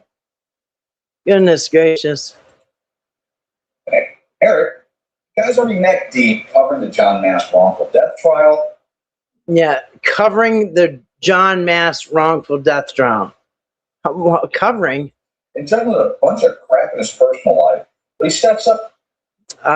So he's got a bunch of crap in his personal life? Okay. Why? Because Eric's a full-time podcaster. This is how his family eats, period. And yeah, he also saw a chance to actually help the Whittakers and use his platform to shine a light on bigger issues parents are getting crushed by. Fast forward 2 days, June 20th, 2025, Facebook and YouTube channels go live. But here's where the road split. Patrick, he wanted GoFundMes and direct donations, straight cash, no guardrails. Eric's like, he didn't want one. He already had one. hell no. He'd seen this movie before. Just 3 minutes ago, you said that Eric was going to help promote the GoFundMe. Now he says Patrick wanted to GoFundMe, and Eric said, hell no. Is he listening to his own story? People abusing his family, pocketing donations. He drew a line in the sand. There must be transparency. Everybody above board, or it doesn't happen. Eric's not dumb. He's already getting Spidey Sense vibes from Patrick. So he pushes for a contract. And while the contract doesn't spell out who does what, let's be real. That was the entire point. Everybody had their lane. Eric's lane was setting up the platforms. Okay, listen, Eric's lane was setting up the platforms, editing, scrubbing footage, so bare butts didn't get them banned, running social media. So bare butts didn't get them banned, running social media, and basically 90% of the legwork. All right, so does it say anywhere on here that he's supposed to take Timmy back to a hotel and film him and be on video? No. Eric, in his own contract, his own words, he said he's not supposed to be in front of the camera. But that's as soon as he got the camera on the first time, it was right at the beginning, too. Right at the beginning. Meet Patrick and Eric. Then it was all Eric. When he did all that big interview with the Whittakers, 2 different interviews with Betty and Larry, Meet Betty and Larry, it was all Eric. Patrick was off to the side. And basically 90% of the legwork. Patrick's lane was simple. He lived nearby. More on that later. We grabbed raw footage and sent it in. The Whittaker's lane? Be filmed. And yeah, the deal was one. Okay. So in order for Eric to say that Whittaker's broke their deal, they would have had to refuse to be filmed. So Whittaker's never broke their deal. You understand? They never broke their deal. Be filmed. Right. Amazing. Yeah, right. Amazing that Eric did not include in the contract that he was withholding the Whittaker's monthly, his money into a trust. That's right. That's what I said too a long time ago, Susan. Where in the contract did it say that they're not going to get any money? That all their money is going to go into a trust for after they die? Because nobody would agree to a contract that you have to work and your paycheck is going to go into a trust, and then when you die, your kids are going to get it. Like, wait, what? No. Nobody would agree to that. There was no deal for that. No, get down off of that. Hold on a second, I got to take care of him. And yeah, the deal was 1/3 each. And I can already hear everybody saying, Whittaker Company is doing everything. Give me a break. Do you people realize how much time goes into editing, posting, promoting, and protecting accounts from being nuked? You want him to work 16-hour days for free while his kids starve. Newsflash, his last name ain't Rockefeller. Helping doesn't mean destroying your own family to do it. Contract, it wasn't some shady grab. It's the only way to keep everyone accountable and the project sustainable. Without it, this thing would have collapsed before it even got going. So it's after June 20th, the channels are up, the social medias are social mediating, and the growth off the charts. Views, likes, comments pouring in. And of course, the peanut gallery is out. And I believe this would have went Skyview with or without Eric. You know what I mean? It was already taking off, and that's why it came in Eric's algorithm and my algorithm and your algorithm. The reason we saw them is because it was already going viral.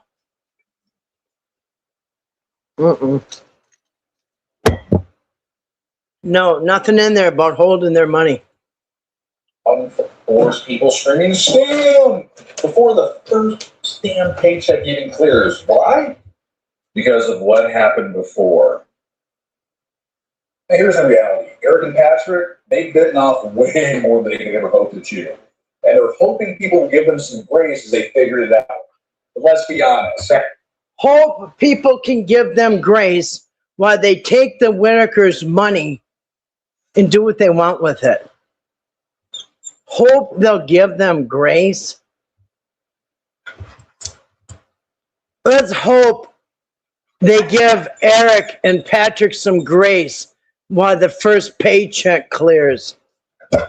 Remember, Whittaker's didn't get nothing out of the first paycheck. Fat chance. Eric's head was in the future. He's thinking, how do we build a sustainable home? How do we cover medical needs? How do we make sure this... Okay, this was never Eric's business. It's not his business to sustain the Whittakers long term. He's got zero qualifications in any type of financial planning, including his own. No, Caleb, get down. He can't even take care of his own finances on his own admission. He showed up there with $100 to his name in his bank account. So he's got no business trying to do any long-term, what do you say? How do we build a sustainable home? How do we build a sustainable home? How do we cover medical needs? How do we cover medical? They're already covered. They're already covered. They don't need medical help. They all go to doctors and they have heart attacks on a regular basis. And they're all still alive. Except, a few, the older ones. But every one of them's had a heart attack, and every one of them has been to the doctor at some point. Maybe not Ray so much, but he doesn't seem to have heart issues like the other three that have to go. Timmy, Lorraine, and Betty go every month.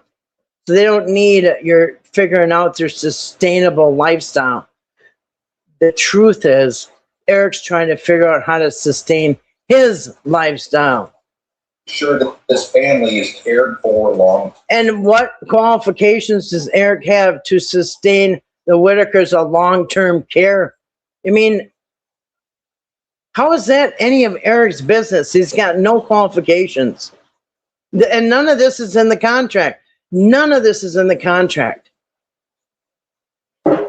So we're supposed to just say, oh yeah, that was Eric's job. It was his job to do all this stuff that even paid professionals that go to college would have a hard time even doing. Monetization wasn't about quick cash. It was the Yes, it was. engine to make the big goals happen. Patrick, whole different story. His eyes weren't on the Whittaker's future. They were on himself, chasing women, flashing for attention, figuring out how to grab fast cash while Eric's grinding away trying to build something real. Perfect example, Eric's busting his ass trying to get a trust established so funds are protected and sustainable. Nobody ever told or gave him permission to do that. Nobody gave Eric permission to try to find a trust account to make anything sustainable. Imagine your boss saying that. You wait a month to get paid and he says, well, I'm trying to find something sustainable. I'm trying to make sure your future's taken care of. No, give me my damn paycheck. Eric's busting his ass trying to get a trust established so funds are protected and sustainable. It's none of his business. Here you go. Can I borrow some money? Right here. Get out of the way, Dewayne. Meanwhile, Patrick's already dipped. There you go. Can I borrow some money on the Whittaker's account until our next payday so I can get windows? Eric says, bro, they need that money. We gotta, here, I'm gonna get this out of the way. Bro, they need that money. Yeah. No, Eric needed the money. We gotta get the trust account and all that set up. No, they need the money, hand it over. Dipping in the money for God knows what. And at some point, Eric realizes this ain't gonna work from behind a computer screen. I'm gonna fucking set up another GoFundMe. Dude, I think one of those nonprofits is calling me, bro. Here. Now, I don't know who recorded this phone call, if it's Eric or Patrick. This ain't gonna work from behind a computer screen. I'm gonna fucking set up another GoFundMe. We're gonna effing set up another GoFundMe. Realizes this ain't gonna work from behind a computer screen. I'm gonna fucking set up another GoFundMe. Dude, I think one of those nonprofits is calling me, bro. No, it's a bill collector, guaranteed. I'll call you back. Hello? Hello? Hi, this is Haley. Yeah, I'm calling from the National Bank. Yes, you are overdrafted quite a bit on your account, and we were wondering if we could get a payment today by any chance. Hello? Hi, this is Haley. Is this? Yeah, from the bank or from the mortgage company. Yeah, this is Haley from First Federal Mortgage Company. Yeah, your payment is way past Hi, due. this is Haley. Mm. Is this Eric Carroll? This is. Nah. Yeah, it's a non-profit organization. Yeah, that's right. I would bet money that was a bill collector. Carroll. This is. Yeah, see how he cut that off? You're supposed to believe that was a non-profit organization hunting him down. I believe that's why APS took them. Why? The fact that Betty and Larry were exploiting the family also. Yeah, I believe so too, Susan. And that's why Betty and Larry couldn't see them, because they were doing the same thing as Patrick. But I don't think it was, I think Betty and Larry were probably a little more innocent in a way. Well, they didn't make any money, that's for sure. I mean, they might exploit it, but they didn't get paid, you know what I mean? I don't believe Betty knew the harm that was coming. No, absolutely not. You know what I wondered? At some point, I think it would have been a good idea to get their cousin Jason down there, and maybe his brother John, and maybe Kenny, and have them, and maybe BJ's sons, and have them up on the porch next time Eric comes. Tell him to kick rocks. But I think they should have been around. You know, Jason was the one that pulled out a weapon on Mark Leda. And asked him, what are you doing here? I saw a change when Patrick was laid up and Eric was on a live. I could tell Patrick was feeling different about the situation. Yeah, I believe that's why they took him too. This is. Look at the difference in his appearance from just 2-3 years ago. So He needs boots on the ground. Yeah, I saw you're overdrafted. 10-hour drive from Georgia to West Virginia, determined to finally meet the Whittakers face to face, assess their real needs, and try to pull this mess onto the right track. So he's standing face to face with the Whittakers for the first time, and right out of the gate, he knows this family needs real help. Not lip service, not quick cash gimmicks, real. Okay. Now, Eric said in the video I just watched him, he said there wasn't one time where I didn't see Ray covered in urine or feces. Not once. But here's the first visit. First visit. There you go. The money shot. Does it look like Ray is covered in urine and feces? This is the very first time he met Ray and the Whittakers. He says not one time was he not covered in urine and feces. His pants are clean, dry. He said he lied. He said not one time. Here's the very first time meeting him. And there's nothing on him. Not lip service, not quick cash gimmicks, real. John's going back to prison. BJ rolled on him for the copper theft. She made bond, and John was arrested.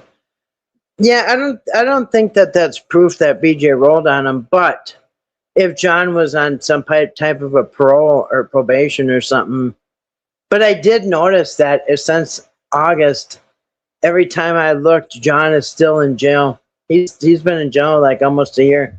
I haven't looked for a month or a couple months. But last time I looked, he was still in jail from last August. He hasn't made bail. Yeah, but look. So here he is. First time ever meeting.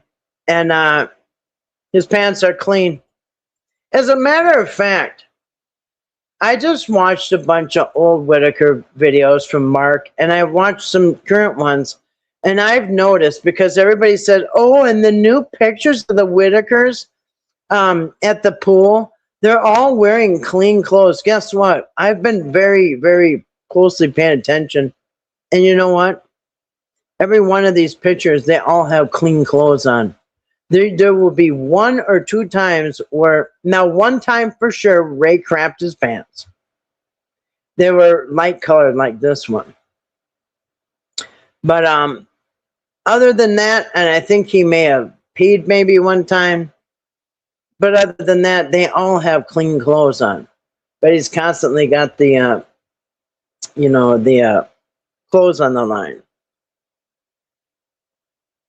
Yeah, never saw him without pee or poop in his What pants. does Eric do? He gets to work. First priority, comfort and survival. He buys them First priority, get Timmy alone and start working on him. an air conditioner because the place is hotter than hell and nobody deserves to live like that. Okay, and then he whined about having to pay for it.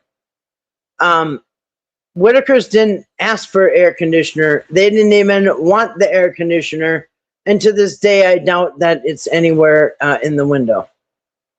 That was his idea, to try to look like a savior. I mean, Ray, remember? He'd been limping and complaining about his knees since the soft white underbelly days.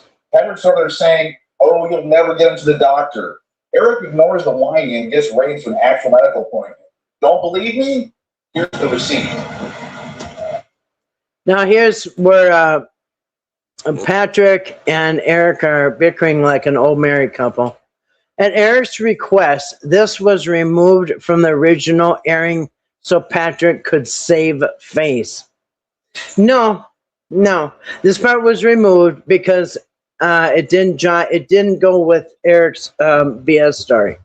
That's why this was removed. Believe me, Eric didn't remove anything to save face for Patrick. All right, here he is again. Here's Ray again with clean pants. But anyway, go ahead.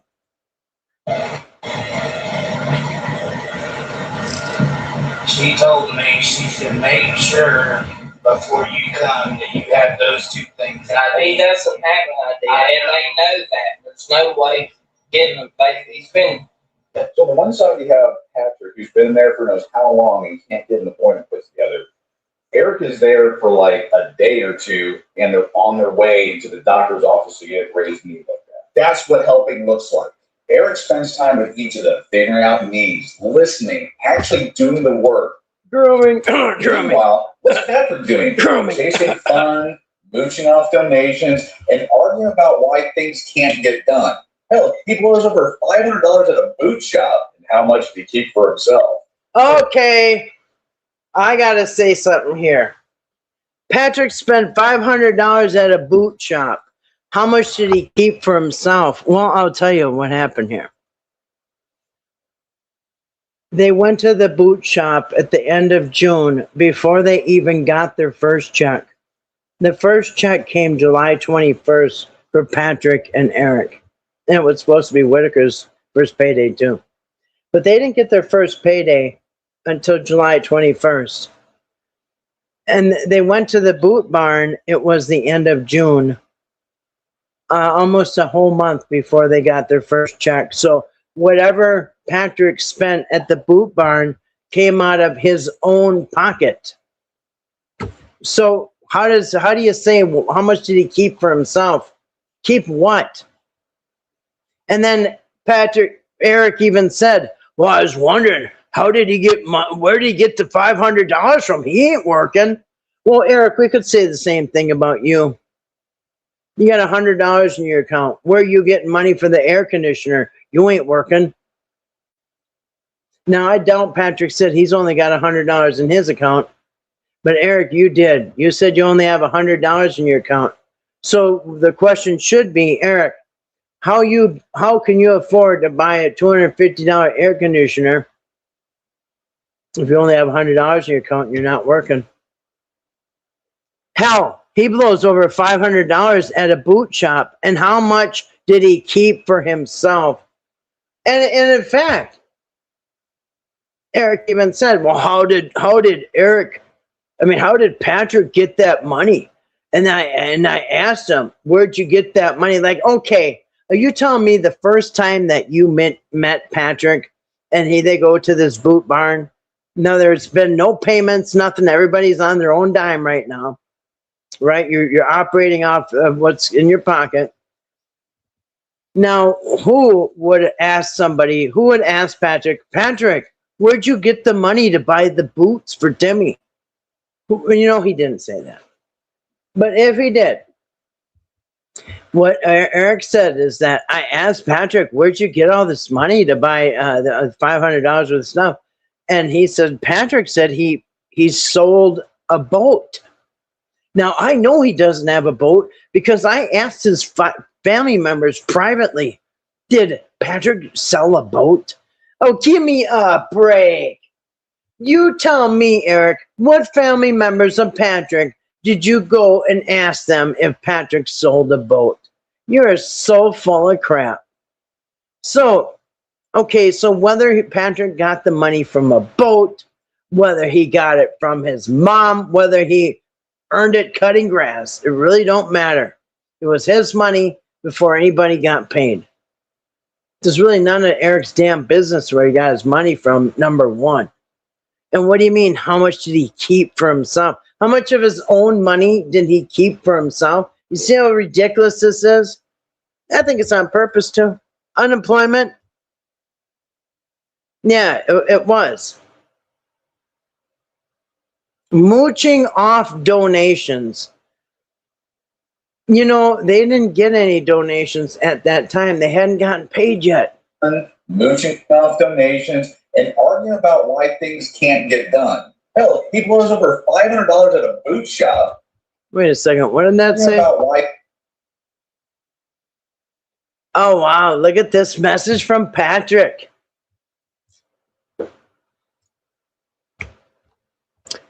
Patrick writes to Eric, between fishing today and taking him to something lake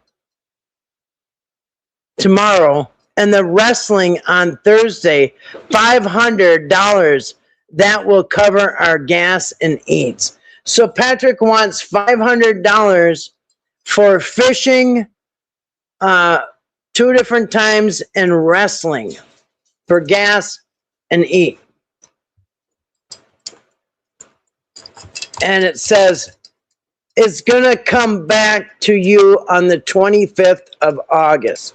So Patrick is getting money out of the July fund. This is the July fund now. I think things can't get done. Hell, he blows over $500 at a boot shop, and how much did he keep for himself? For a couple of clothes and boots for Timmy. These folks are dirt poor. That money could... Can you imagine going out and buying your friend lunch? Then you go up to the counter and you pay for yours and your friend's lunch. And then after you leave, your friend says, how much money did you keep for yourself? You're like, what the F are you talking about? What do you mean? It's my money. Basically, it's what he's just doing right here. Blows over $500 at a boot shop, and how much did he keep for himself? For a couple of clothes and boots for Timmy. These folks are dirt poor. That money could have stretched into groceries, medicine, real necessities. Yeah, just like that $5,000 on those as friends to stay in the Airbnb. That money, that $5,000 could have went for food necessities. It really would have stretched far. In fact, if you had just paid the Whittakers their damn money, it would have stretched really far too with groceries, medicine, and real necessities. Poor.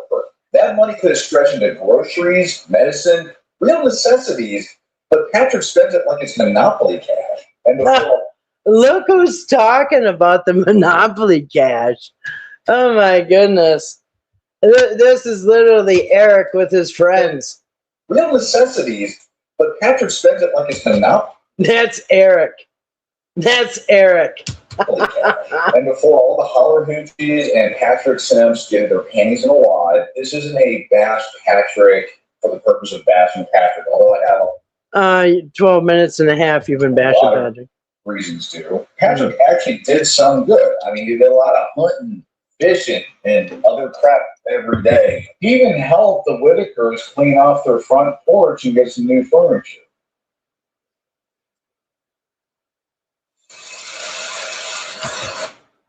Here's where he makes fun of the Whittaker's porch.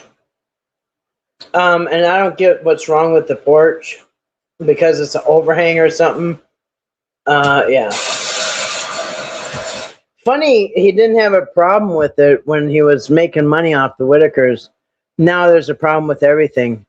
Hey, problems on this overhang.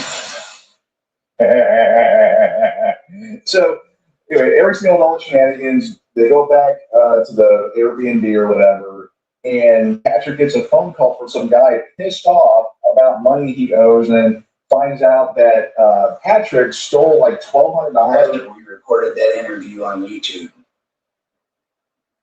Me, Patrick, and Eric. Next thing I know, he is in the parking lot of the hotel at the Skyline, cussing up a storm.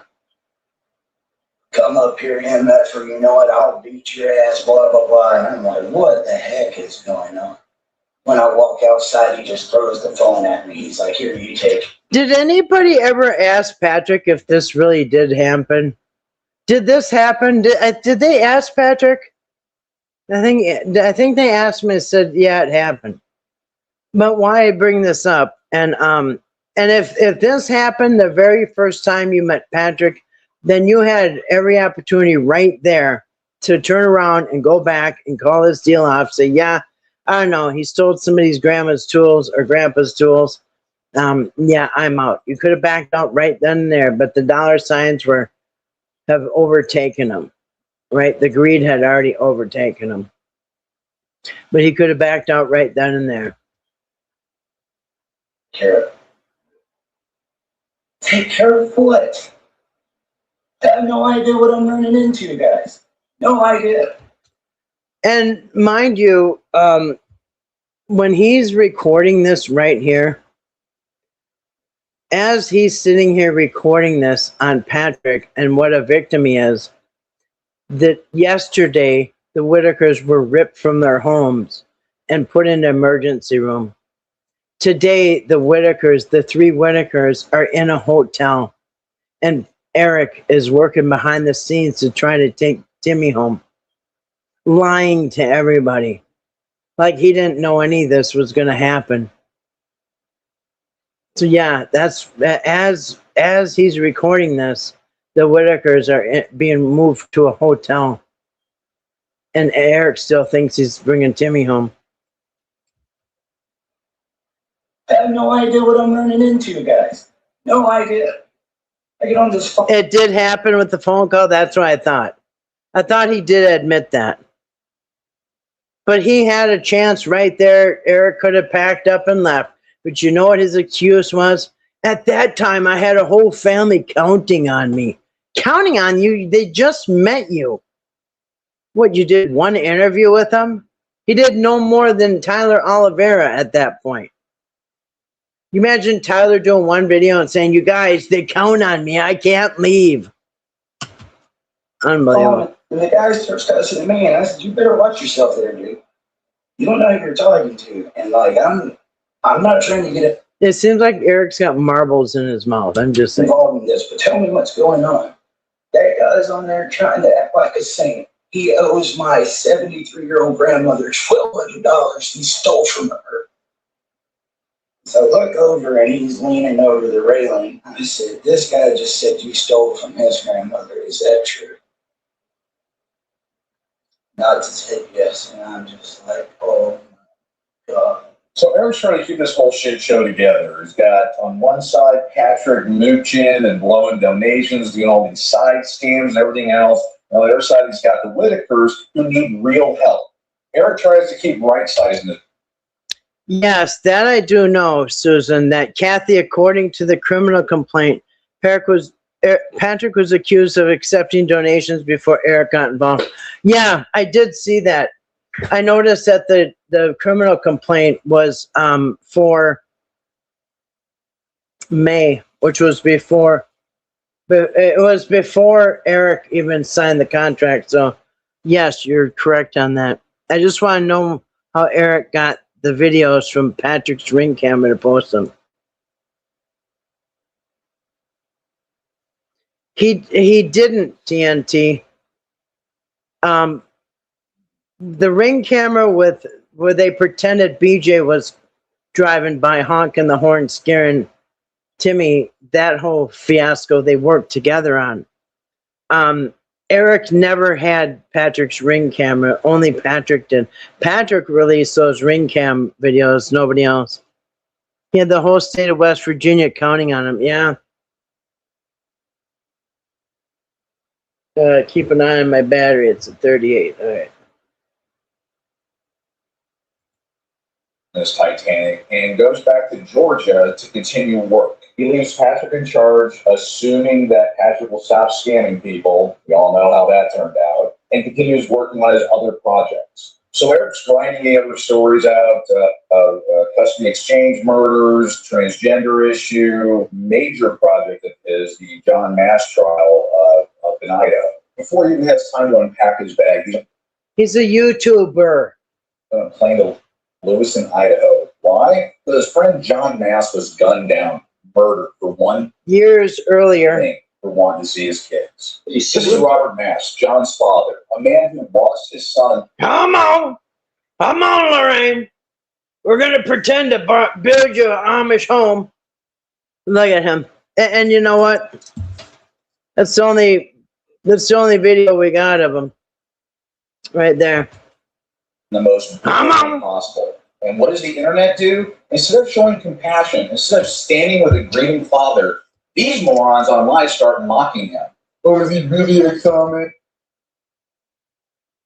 No, that's not. We didn't really care if John or Robert Mass or whoever is Amish or not. The question was, why are they having to have him an ex?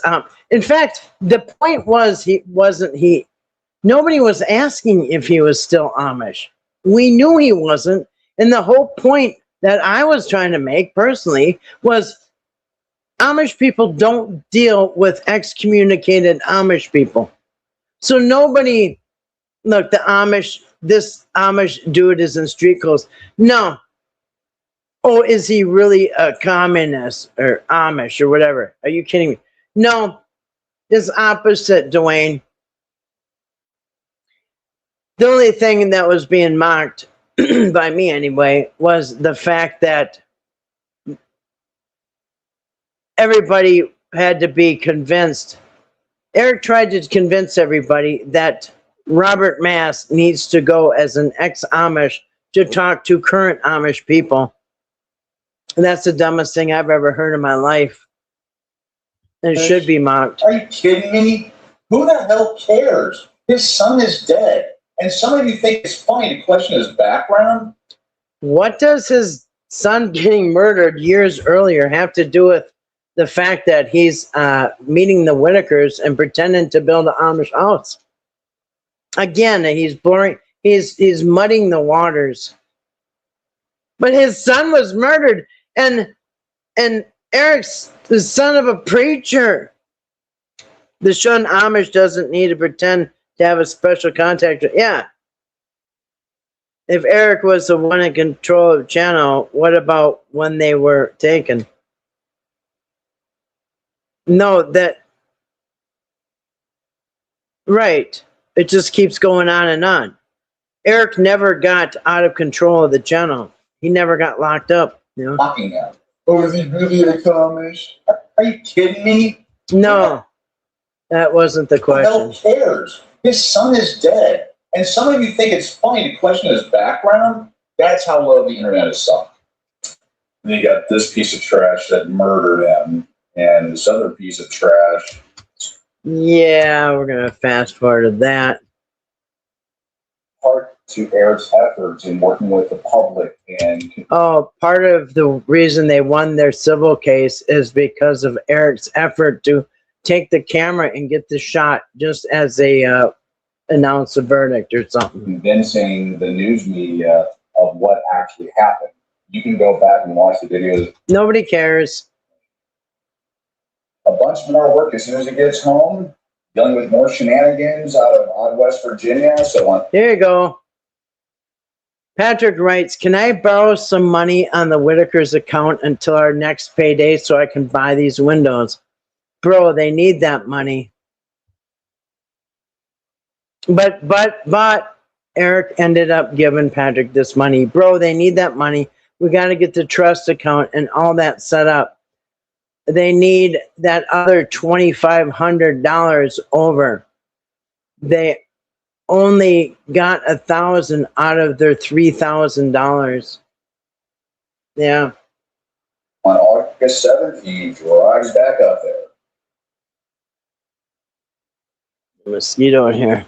Eric brings his own brother with him to film because Patrick, the guy who's supposed to be helping, wasn't doing a damn thing. So like he always does, Eric rolls up his sleeves and went to work. He tried to cover for Patrick, tried to protect him from his own mess, and then did the heavy lifting himself, sorting out. The heavy lifting was bringing Timmy and isolating him for the next 2 weeks. Out the money, making sure the family was actually cared for, putting things back on track. And what does Patrick do? He starts getting pissed off at Eric for stealing the limelight. You got Eric busting his ass, and you got Patrick all caught in his feels like, oh, pay attention to me. Ridiculous. And he's still doing his scams and not much else. Meanwhile, Eric's continuing to put in the work. You had fun this week, Timmy? Good. We've done a lot of stuff. Yeah, we got those adoption papers filled out. We got restraining orders against your family. We got a fake eviction notice. We're getting her done. Tell everybody. It'll be no time, Timmy. Within 2 weeks, you're going to be ripped out of your home with your other family members and strapped down to gurneys and brought to the hospital. And don't worry, Eric will be there for you, at least for a day or two until they tell him to leave. But yeah, just give him 2 more weeks, Timmy, and your whole family will be destroyed. Yeah, a lot of stuff done. What you did this morning? Yes, a cupcakes. What did he do this morning? Cupcakes? Yeah, and then Rice Krispie treats. And what else did you make? Cake. Cake. What else? Garbage. Sticky cookies. There you go. Man! But we also did a lot of other stuff. Yeah, you brought him down to the adult protection. You brought Betty down to court, and Larry. Oh, and remember, you and Patrick also blackmailed Larry with that half a gallon of gas that he tried to borrow. Yeah, you were busy then, Eric. You're right. He's a busy boy. Excuse me. Really? Yeah, man. Yeah, and I followed you into the bathroom and humiliated you in front of everybody. We've been having fun. Oh, and then you called 911 a whole bunch of times on Eric because he won't bring you home. So after right-sizing everything, he gets back in his car and drives a 10-hour trip back home.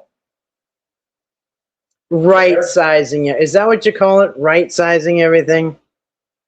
Look how rounded. I know, He's got back from his second trip, helping out the Whittakers, doing all the other fun stuff he's done. And he's got his own medical issues. He can talk to those if he ever decides to, but he's wore down.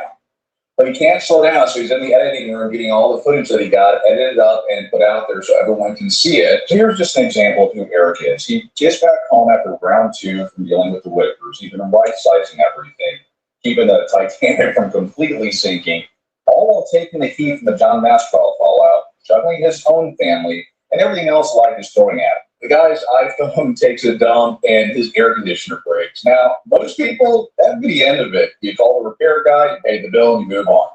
But this is Eric we're talking about. The tech who shows up, turns out he's dealing with false allegations. And instead of just nodding, paying, going back inside the cool AC, Eric stops. He listens. He helps the stranger. See, that's the difference. That's who Eric really is. He's not the cartoon version that some people online have tried to make him out to be. He's not the villain in the story the keyboard warriors are spinning.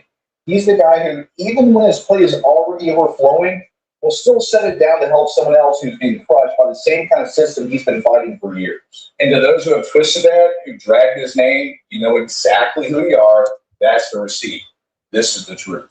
So Eric thinks finally he might get a chance to slow down. Maybe catch his breath. Maybe even see Patrick step up for once and actually. But then, yeah, Patrick breaks his leg and he decides that the entire Whittaker family needs to be destroyed and have restraining orders on each other.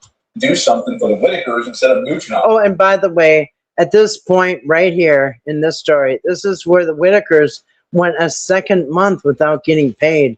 And Eric and Patrick are eating up their money like piranhas. You know, take Ray to the doctor's appointments, spend some quality time. Appointments with the S. Yeah, no, he went to urgent care one time. It was basically a photo op, and then nobody followed up on the appointment. So you should be embarrassed to even mention that doctor appointment. Shame on them.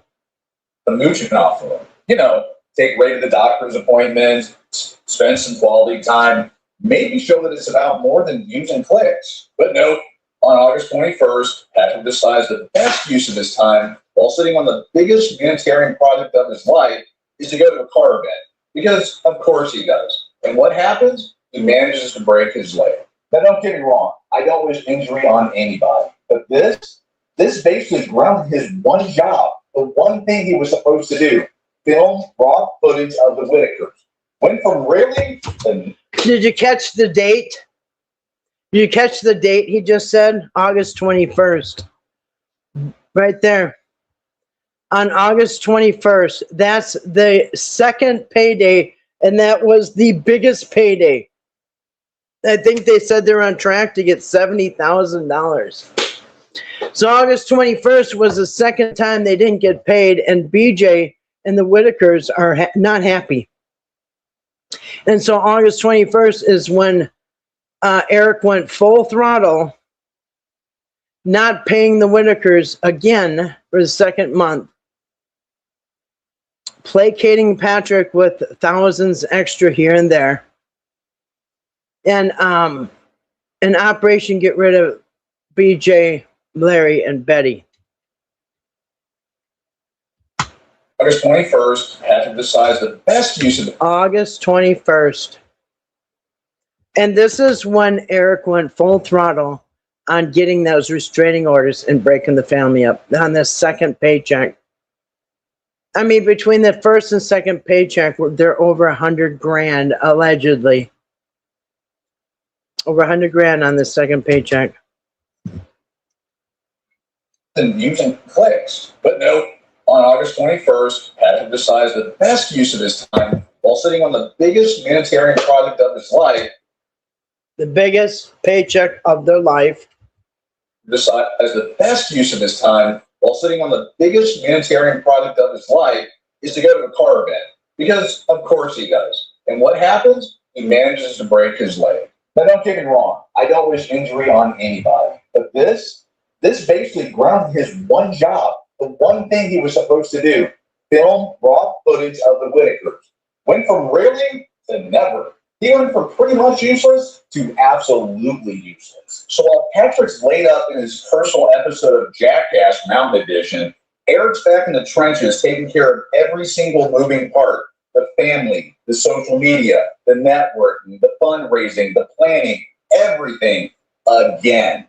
This is the pattern. One guy making excuses, one guy breaking his body at car shows, and the other guy, Eric, breaking his back to keep the whole damn thing alive. All right, let us finally address this dumbass donation controversy thing that the keyboard warriors love to foam at the mouth about. So here's what happened.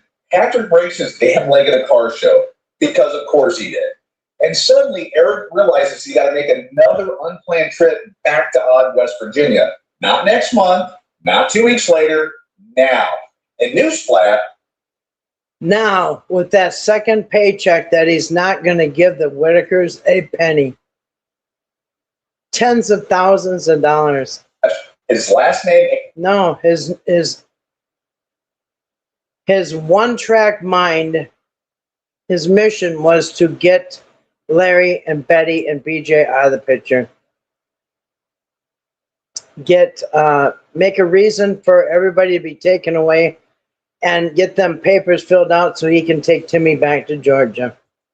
A Musk, Gates, or Rockefeller.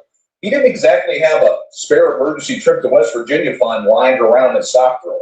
And the main reason he was leaving in an emergency was because he was receiving phone calls from the Whittakers telling him. Here's the big emergency that he had to attend. According to one of the videos I watched, BJ was taking their house phone, their main source of communication for emergencies, etc., and bringing it to the camper so they wouldn't have access, as well as not answering when people called Eric to check in with the Whittaker family. Hope she's ordered to stay away from them because that's pretty low down. Okay, so this is a family that's lived there 20 years together. BJ's been in that yard, I think she said 16 years to Mark. So at this point, BJ's been in the camper in the yard, one camper another, for 20 years. And so right here, Eric wants BJ removed from the property because his calls aren't getting through to Betty and Larry. Why? Because it's 2 paydays and her family has not gotten paid. So yeah. Getting phone calls. Now, none of this says anything about anybody being abused. He rushed back, and I have the videos. He rushed back because BJ wouldn't give the phone when she goes to bed at night. That's what's pretty low, and that's, I hope she's ordered to stay away from the family. Pretty low down to keep the phone overnight in her camper, which she's probably been doing for 20 years. Like I said from the beginning, if Eric had worried about it, he could take some of that $100,000 he's already got in his pocket and go to Walmart and buy a phone with 2 receivers on it. That way Betty's got a receiver and in the house, and BJ's got one in the camper. I mean, who doesn't do that? Them that BJ allegedly was abusing them. What would you do? So on August 27th... I'll tell you what I would do. And this has been the question the whole time. the main reason he was leaving in emergency was because he was receiving. Because he was receiving phone calls from the Whittakers telling them that BJ allegedly was abusing them. Okay, if Betty and Larry called you at home from another state and said that BJ was abusing him, what would you do? Would you get in a vehicle and drive to another state and try to handle it yourself?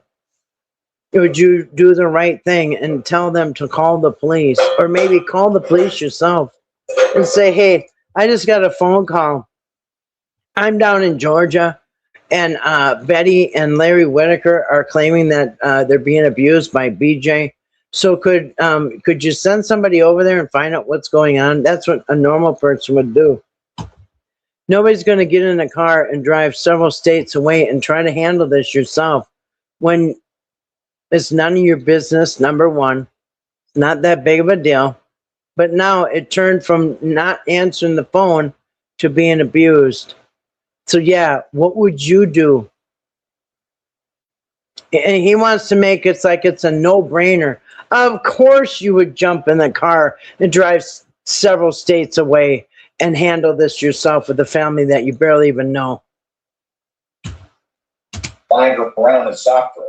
And the main reason he was leaving an emergency was because he was receiving phone. Yeah. This is Eric with the money in the jar. No, the unplanned trip back to Odd, West Virginia. Not next month, not 2 weeks later, now. And newsflash, his last name ain't Musk, Gates, or Rockefeller.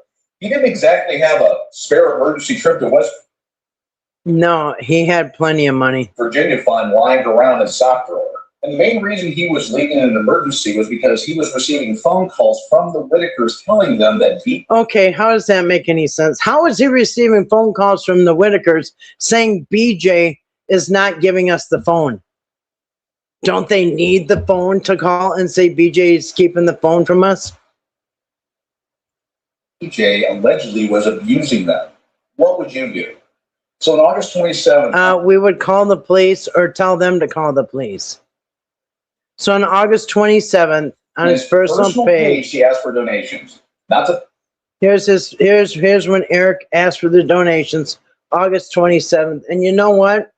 In this letter, he's asking for the Airbnb for the Whittakers.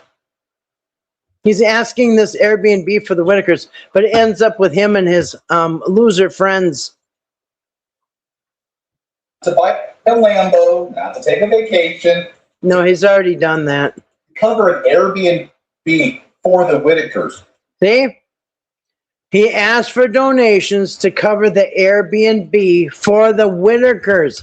Did the Whittakers stay in that Airbnb for 2 weeks? Nope. It was Eric and his jackass friends. And Timmy. And the main reason he was leaving an emergency was because he was receiving phone calls from the Whittakers telling them that BJ allegedly was abusing them. What would you do? So on August 27th, on his personal page, he asked for donations. Not to buy a Lambo, not to take a vacation. And as a matter of fact,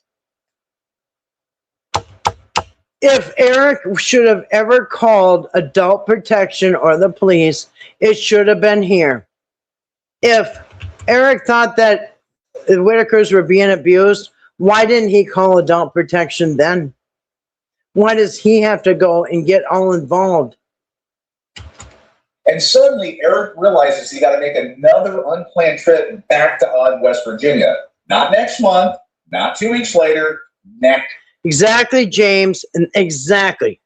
Hey, Two Paws, I really wish BJ had a way to take Eric to court for much of what he did to her. She's no angel, but Eric tried to disconnect her from her family and dad. Exactly, Two Paws, and good to see it tonight. And I think BJ was tired of her family not getting money. BJ was answering Eric's calls, cutting off Eric from Betty. Exactly, James. Exactly. Listen, it's August 21st. The Whittakers are owed tens of thousands of dollars. And they're not paying, but they want to keep doing visits and visits and visits.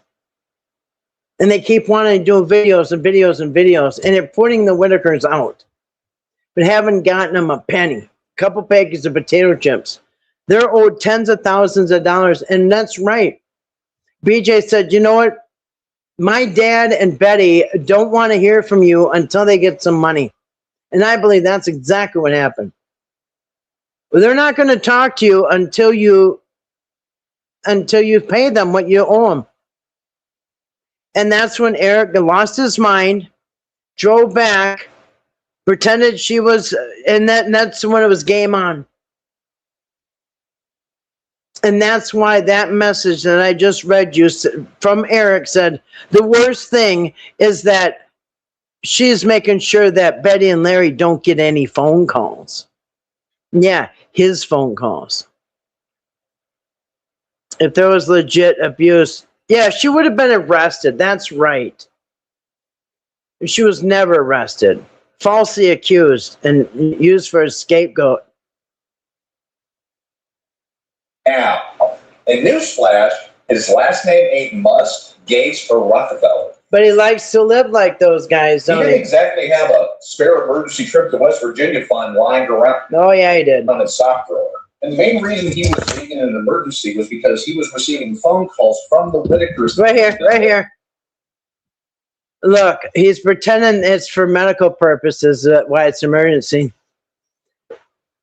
Their main phone, their source community, she's bringing it to the campers so they wouldn't have access, as well as not answering when Eric called to check in with the Whittakers. Now, first of all, who is he talking to? How does Eric know anybody's not getting through to Betty and Larry except him? You know what I mean? BJ allegedly was abusing them. Well, Yeah. What would you do? Call the cops. what would you do? Call the cops. So on August 27th, on his personal page, he asked for donations. Not to buy a Lambo, not to take a vacation. Yep, it just does that anyway. Airbnb for the Whittakers. For the Whittakers, you heard it. Let me repeat this for the cheap seats. Yeah, okay, repeat it. The Airbnb was mainly for the Whittakers. And what did the Whittakers? They went there one time. They went there for the on September 1st or whatever it was, the Labor Day weekend Monday, the Monday of Labor Day weekend. They went there for a barbecue. Then when Eric left town for this fake Amish trip with his buddies, the Whittakers went over to Patrick's Airbnb and had made potato soup. Otherwise, that's all they were there. They weren't there. They went over there for an interview. Remember the barbecue? That was it. But he repeated it for the cheap seats. Have a spare. Yeah, the Whittakers were asking for Eric for their money. That's right. For the Whittakers, but who stayed in the Airbnb? It wasn't the Whittakers. It was not the Whittakers. In fact, no Whittaker stayed overnight except for Timmy. Timmy's the only one who slept in a bed and stayed overnight. The others visited briefly, maybe twice. Trip to West Virginia fund lying around his sock drawer. And the main reason he was leaving in an emergency was because he was receiving phone calls from the Whittakers telling them that BJ allegedly was. And just because she's not letting Betty and Larry talk to Eric, or she's not letting Eric. First of all, they put her in jail. Second of all, she's not letting Eric talk to Betty and Larry. So I hope she's ordered to stay away from them, because it's pretty low that she's not letting him talk to her dad and her Aunt Betty, because they're getting ripped off. Yeah, that's right. Dewayne wasn't even there. I'd say it's false advertising for the Whittakers, but who stayed there? It was Eric's friends. Eric and his friends stayed there. Was abusing them. What would you do? Call cops. So on August 27th, on his personal page, he asked for donations. Not to buy a Lambo, not to take a vacation, to cover an Airbnb for his friends to take vacations.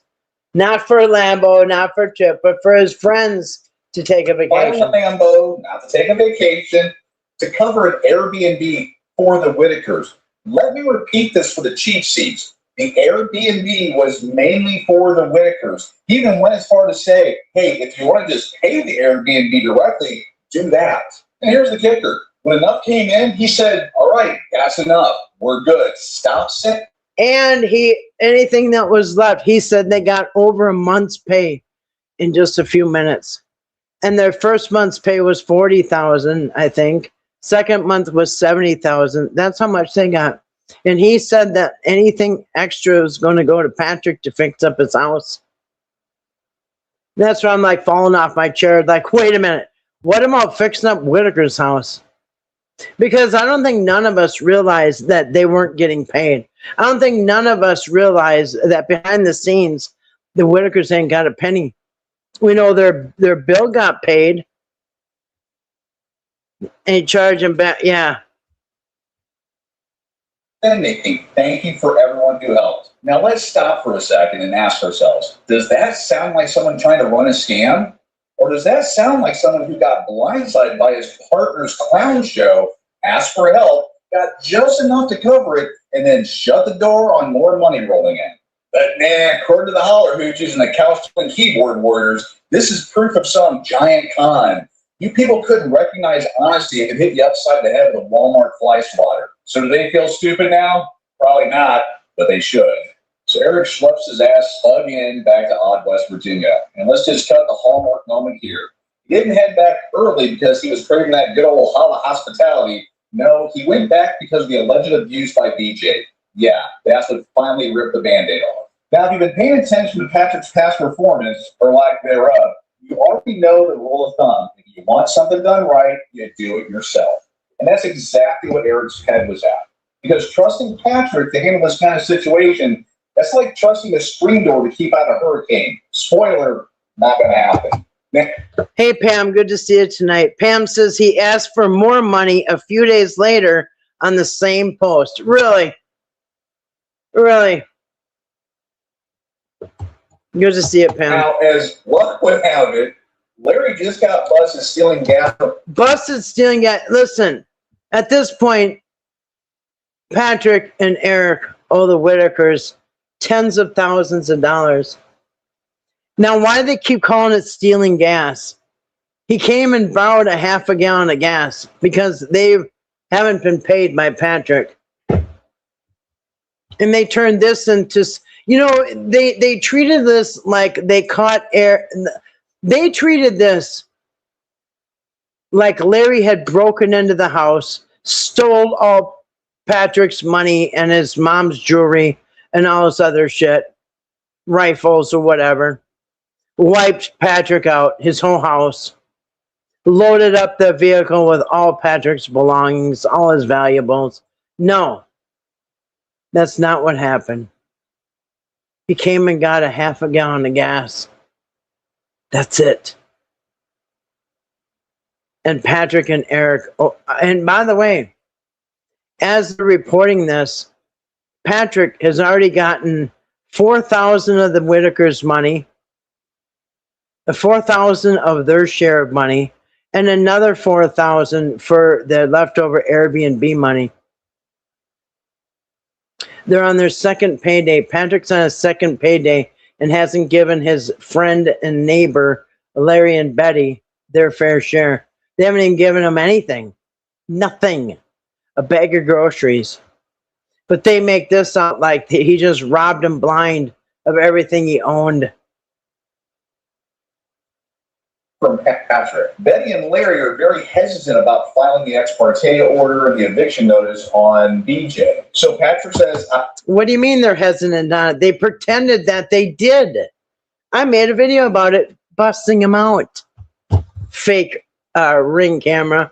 Okay, they're very hesitant about filing the ex parte and the eviction. Filing the ex parte. Oh, okay, so you tell me, why should Betty evict her niece, and why would Larry evict his daughter? For what? Because she has the phone in her camper overnight? Why should they evict their daughter? that's lived there for 20 years. Well, they seem hesitant about evicting her. Why should they? Let's go to your house and tell you to evict your daughter. Why should I evict her? Because she didn't give you the phone last night. You should evict your daughter. Throw her out on the street. She shouldn't even be allowed on the property if she took your phone last night. Stealing gas from Patrick. Betty and Larry are very hesitant about filing the ex parte order. Duh. The eviction notice on BJ. So Patrick says either you do the eviction and the ex parte order or you get charged with theft. In a rare moment, I agree with Patrick on this one. He agrees with blackmailing him. He agrees with blackmailing his neighbor, who he calls his friend, for half a gallon of gas when Patrick is holding back tens of thousands of dollars with Eric of their money. Yeah, it makes perfect sense. Side note, apparently stealing gas is a family tradition. So Betty and Larry finally agreed to file the paperwork. Boom, temporary order in place. In theory, this is the big sigh of relief moment, right? The kind of breathing room Eric needed to keep pushing on the Amish house bill, caring for the Whittakers, and keep producing content. Because let's face it, Patrick can't. He couldn't manage a lemonade stand without breaking his leg at it. But Eric, he makes the most out of this good one, Dewayne. unplanned trip. He's not just clocking in some service level feel good moments. He's all in, spending actual time with them, meeting their daily needs, reminding the Whittakers that yes, they are human beings and not just internet clickbait. And Eric has to remind the Whittakers every day that they're human beings. Well, that's good. I'm glad somebody finally got to remind the Whittakers every day that they're human beings. BJ and Betty's family and friends were warning them of Eric. They were catching on by August 21st. BJ and yes, and that's what, you know what, you're right. Because remember, outside people were saying Eric's trying to take your family away. Eric's trying to take your family away. I bet that was Jason and John and probably BJ's kids and maybe Kenny even. You're right, James. And Eric knew it too. He said, "Yeah, somebody's going to tell them that I'm trying to take their family away." Well, no, I'm going to.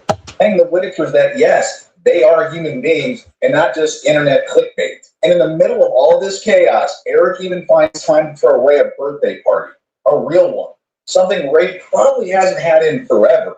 And then, this is the kicker, he shares the moment he bought Timmy a phone, just so he could feel like everyone else. Sweet, right? Well, that lasted for about 5 minutes because guess who learned how to dial 911 real quick? Timmy. And no one. He could have done that on the house phone for the last 46 years, and he didn't. He never dialed 911 when he was at Patrick's house, by the way. Won't forget when this in there.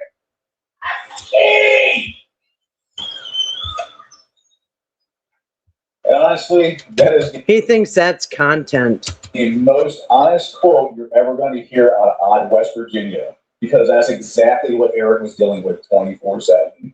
He even put on a Labor Day extravaganza, cooking all kinds of foods and just having them chill out and enjoy life and just be normal. Good job, dude. Huh. Wow. Because of Eric, the Whittakers got to just chill out, relax, and feel normal. No. Does it look like they feel normal right now? Or did they feel normal their whole life sitting on their porch? Can you believe he just said that?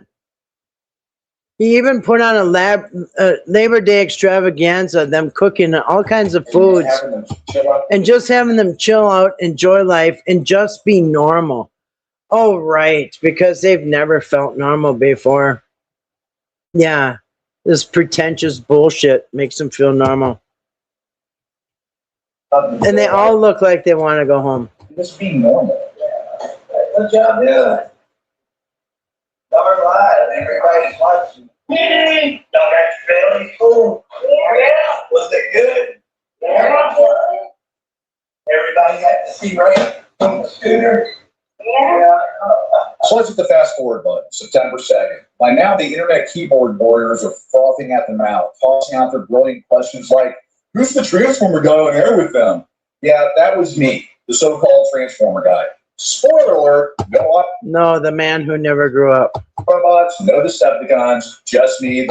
Yeah, you're right, Pam. They spent their whole life chilling out and feeling normal until these guys showed up. Pissed off Eric. Now, let me back this up. At the top of the video, I told you about Eric and I. We've been friends for years. Not internet friends, not some collab nonsense, real friends. We met when he came down to Texas to expose one of the ugliest travesties of justice you'll ever hear. A father being blocked from seeing his own terminally ill son. Think about that for a second. Notice they're always in the middle of these tragic stories. You notice Eric injects himself into these tragic stories and always makes a lot of money. A lot of money off these stories. Other people's tragedies. Now, I've been in this fight as the pissed off parent. Basically an army of one. A guy screaming into the wind while everyone else plays advocate on Facebook. I was the guy who refused to just meme it out. And Eric, he noticed. Later he told me, there's something different about you from all the other people sharing parenting advocates. Yeah, Dewayne knows how to keep his mouth shut. Case in point, at that event where we first met in person with each other, I was going against the sheriff, basically calling him on his own BS, using his own data and statistics. And nobody cares. He plays this long clip about something that doesn't even have to do with him. I'm Dewayne. Oh, are you kidding? That was Dewayne. Look at how old was this video? I'm Dewayne Ward. Dwayne Ward. Oh, yeah, I'm Dewayne Ward, representing Custodial.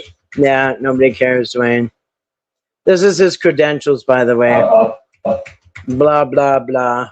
Looks like he's... Oh, there's his wife. Oh, there's Dewayne and his wife. There's his wife. Yeah, there's his wife. I'm a pissed off parent. All right. And I'm standing behind Eric because Patrick kept his own money when he bought the boots. Oh, just wonderful, wonderful, wonderful. A GoFundMe payout or a dime from anybody. Oh, okay. Let's back this up. Let's you know, if the police are watching, he's saying that he never got a penny, anything from Whittaker's. He didn't make a penny from none of this. Okay.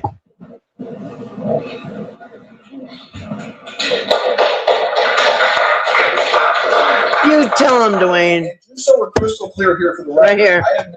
Just so we're crystal clear for the record, I have never taken a donation, a GoFundMe payout, or a dime from anybody. Not once. Every single thing I've done, I've driven every mile, every hour spent, every rant you've heard, it's all been on my own dime. Is he talking about the Whittakers too? Who is this guy Eric is talking with? Jay says, another scammer he brought in to try to defuse the situation and make him look innocent. Right on, Jason. He got it. One of Eric's cronies. He was being paid out of the Whittaker's cut too. Or was he being paid out of Whittaker's cut too? Dewayne something. See, people knew. They knew. They know. Hey, okay, whoever Eric brings on is shady as beep. So the asshats out there? Yeah, a town hall meeting at a fast food. It was in the back of a McDonald's. It was by the play area with the balls. You're calling me a scammer? Fuck you. Oh, what? You guys call him? I've driven every mile, never, well, I don't know about the driving. Every mile, every hour spent, every rant you've heard, it's all been on my own dime. So the asshats out there calling me a scammer? Fuck you. Oh. Now back to the story. So in between running around with a madman, Eric pulls in backup. Robert Mast. Yeah. Ex-Amish Robert. Yeah, we know he is. That's the whole point of the story, Dewayne. The whole point is Amish don't deal with ex-Amish. See, he's trying to make it seem like, oh, people had it all wrong. He's not Amish. Yeah, we know. That's why the story makes no sense. Eric pulls in backup. Robert Mast. Yeah. Ex-Amish Robert Mast. The father who 1 month earlier was literally in court fighting for justice for his slain son. Flies in on his own dime to help. Why? Because he can actually talk to the Amish and keep this house deal alive. Oh, so without the ex-Amish guy, the house deal would have died. Mm. And another buddy of his, Mark, shows up from California. They call him douche. Of a mountain of moving pieces. You think, wow, teamwork makes the dream work, right? Wrong. Because no, not if you're all just pretending to do stuff. with the eyes on the prize, the damn house for the Whittakers, Eric accidentally misses the court date. Accidentally misses the court date that he fought so hard for. And then he's going to go on his channel and tell you how to get custody of your kid when he can't even remember next week's court date that he fought so hard for. He was having so much fun with his friends, he forgot all about the court date.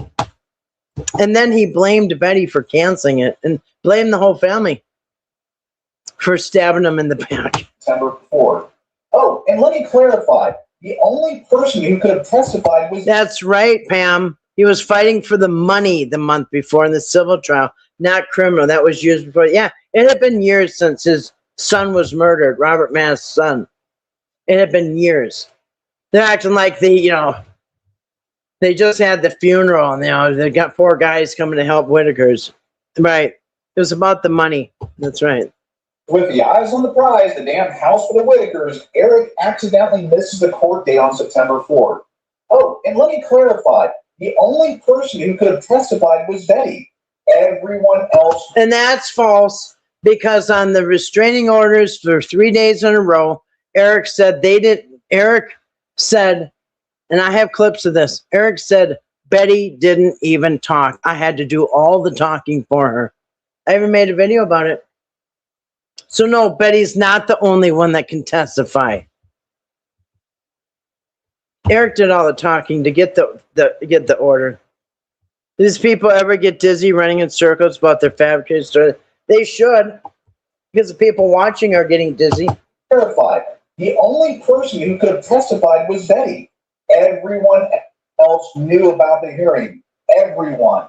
They all knew Eric was meeting with the Amish that exact day. Now, this is the crazy part. You're telling me not one of these lazy asses could have said, hey, Eric, heads up, the court thing is on the exact same day. Or hell, even better, don't worry. Why does anybody have to tell Eric when Eric was the one in court getting the court date? All these other people weren't there. Eric was. Eric walked out with the papers. Eric knew damn well when that court date was, and he made a point.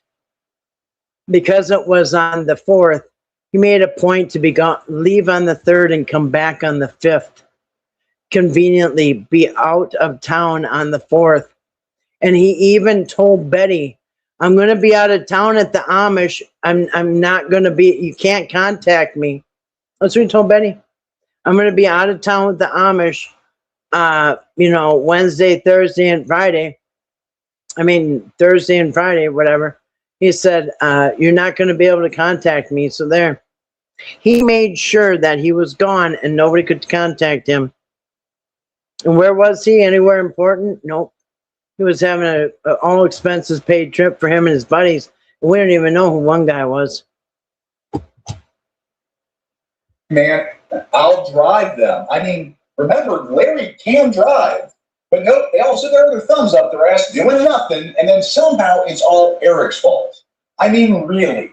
The guy is running the entire circus, juggling the flaming chainsaws. And why is it a circus? It shouldn't be a circus. There shouldn't be flaming chainsaws. When Mark Laeta went there was never a circus, and there were never flaming chainsaws. In fact, I've noticed when I've been watching Mark's videos again, that Mark would go there, he would spend many hours or several hours with the Whittakers, and he would leave. And he would be back like 3 weeks later and do another video and leave. And there was no circus with Mark, and there was no flaming chainsaws to juggle. He came in He did his job and he left. And he very well overcompensated the Whittakers for their time. They always were left better than when he came. And so to say that he's trying to put out the fires and try to keep the Titanic from sinking, why is the Titanic sinking? Why is it a circus? Why is there flaming, chainsaws? Eric was the one in charge, right? And you know what Mark Layden never did? He never stayed overnight. He never asked anybody to sleep overnight with him. Hey, can Timmy come back to my hotel? No, that never happened. Nothing got out of control. There was nothing.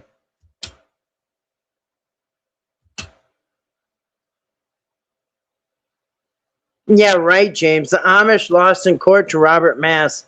Sure, they really respect it. Exactly. Anybody on the face of the earth would have a better chance getting the Amish to agree to build a house rather than Robert Mass. He's the last person on earth that they ever want to see or hear his name. So to think for a second that anybody needed Robert Mass to contact the Amish, no. I'm sure they got his name pegged, you know what I mean? He never put Timmy and Kitty. No, he never did. He never did. It was a wrongful death suit. But sure, let's blame the one dude actually doing the work. It makes total sense if you're a keyboard warrior with half a brain cell. So while the rest of the zoo crew is doing, well, absolutely nothing, sitting on their asses, pointing fingers, playing victim, Eric, Robert, Mark actually do the thing. They do the thing. With the Amish and pull off the Hail Mary of Hail Marys. They meet with the Amish and pull out the Hail Mary of Hail Marys. So I guess to go to an Amish builder and ask him to build something, in order for them to say yes, that's a Hail Mary of Hail Marys. It's like a 1 in a million shot to get an Amish builder to build something. I mean, I don't know how they did it. Oh, that's right. It was because of Robert. The Amish agreed to build the Whittakers a house. Okay, and that stop right there. Nope. They never agreed. How many times did Eric say, we left there and they said, we're going to think about it and we're going to pray on it? We'll give you the answer later. And according to Robert Mast, the exiled Amish guy, that automatically means yes, they're going to do it. But no, that's not what it automatically means. The Amish agreed to build the Whittaker home. I'll have more details later. Nope, according to Eric, when they left there, they said we're going to think about it and pray on it. That's not a yes. It's not a yes to go back and tell 100,000 people that the Amish have agreed, because that never happened. It never happened. Nope. And the fake house was not a shack. It wasn't a mobile home. It was this beautiful mansion with heated floors. Pull up the Hail Mary of Hail Marys. The Amish agreed to build the Whittakers a house. Not a shack, not some half-baked idea, a real house. Next up, off to the county to start the permit process. You know, the boring but critical stuff that actually has to happen if you want 4 walls and a roof. And here's where it gets good. For all you internet sleuths out there that want to be detectives with a Google search and zero comprehension skills, let's clear something up. Eric posted, and I quote, got all of the permits. Got all of our applications with permits necessary. Okay. All of our applications with the permits. Read that again slowly. But that's not what he said. He said we had the permits. How many times did he say, you guys, it was all ready to go. We had the permits. Got all of our applications with the permits. Now notice. Got all of our applications with the permits. Not the applications for the permits, the applications with the permits. Words matter. But it doesn't say. It doesn't say, got all the permits. Big difference. Words matter. People. Words do matter. And I just showed you. Maybe if half of you spent less time frothing in the comments and more time actually reading. Yeah, let's see those permits. The world might make a little more sense. So yeah, the guy that everyone loves to hate was actually pushing the ball forward while the zoo crew was, what's the word? Oh, right, doing jack shit. So after the permit office win, Eric and the crew rolled back, feeling like progress is finally... Come on, Lorraine. We got the Amish agreed. Come on, Lorraine. Yep. Hey, Lorraine, we got chips. Come on, Lorraine. We heard this was the big photo op. And this is the Friday that when they came and said this, that, everything's on. This is the day where Betty said, Timmy's not going back to Georgia with you tomorrow. Timmy doesn't want to go back with you to Georgia tomorrow. We don't want Timmy going back. So Eric found that out, lost his mind. They left. And when they came back, they did the tweaky fingers, all that bullshit. Happening. They even take time to survey the land. Survey the land.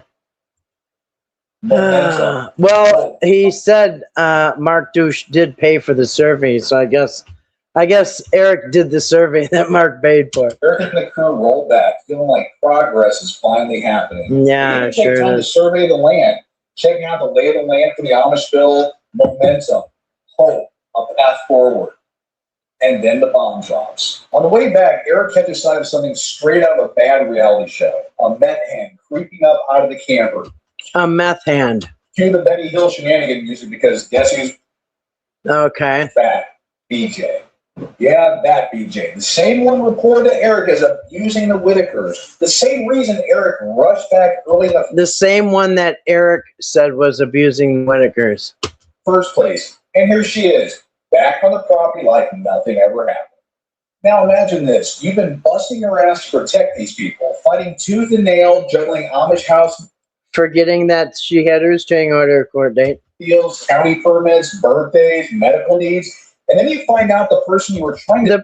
The birthday was more important than the restraining order, obviously. Shield them from is waltzing around like it's a Tuesday. Yeah, they walk through the woods. Permits are public record. You could look that up, right? Yeah, they did the thing. They did the thing. He didn't have a meeting with the city. He went to the building department and picked up. Yeah, that's right. Anybody can do that. Doesn't mean you've made any progress. I could go go get a permit for putting an addition on my house. Doesn't mean I'm going to do it. You know what I mean? Eric goes ballistic. And honestly, who wouldn't? You can't in good conscience move forward with a house build with the Amish, with any of it, knowing someone accused of abuse is still lurking around. Would you stake your reputation, your name, your resources, and put on the line for that? Hell no. And it gets worse. Betty, the very person people love to pay as the victim in this circus, was given 3 separate opportunities to extend the protective order. 3. And every single time, she refused. Oh, and for the genius crowd that chants, Eric caused this, here's your receipt. The reason Adult Protective Services stepped in and took Timmy, Lorraine, and Ray wasn't Eric, wasn't the Amish, wasn't outsiders. It was because Betty refused to help them. Receipt courtesy of Patrick, by the way. Thanks for putting me.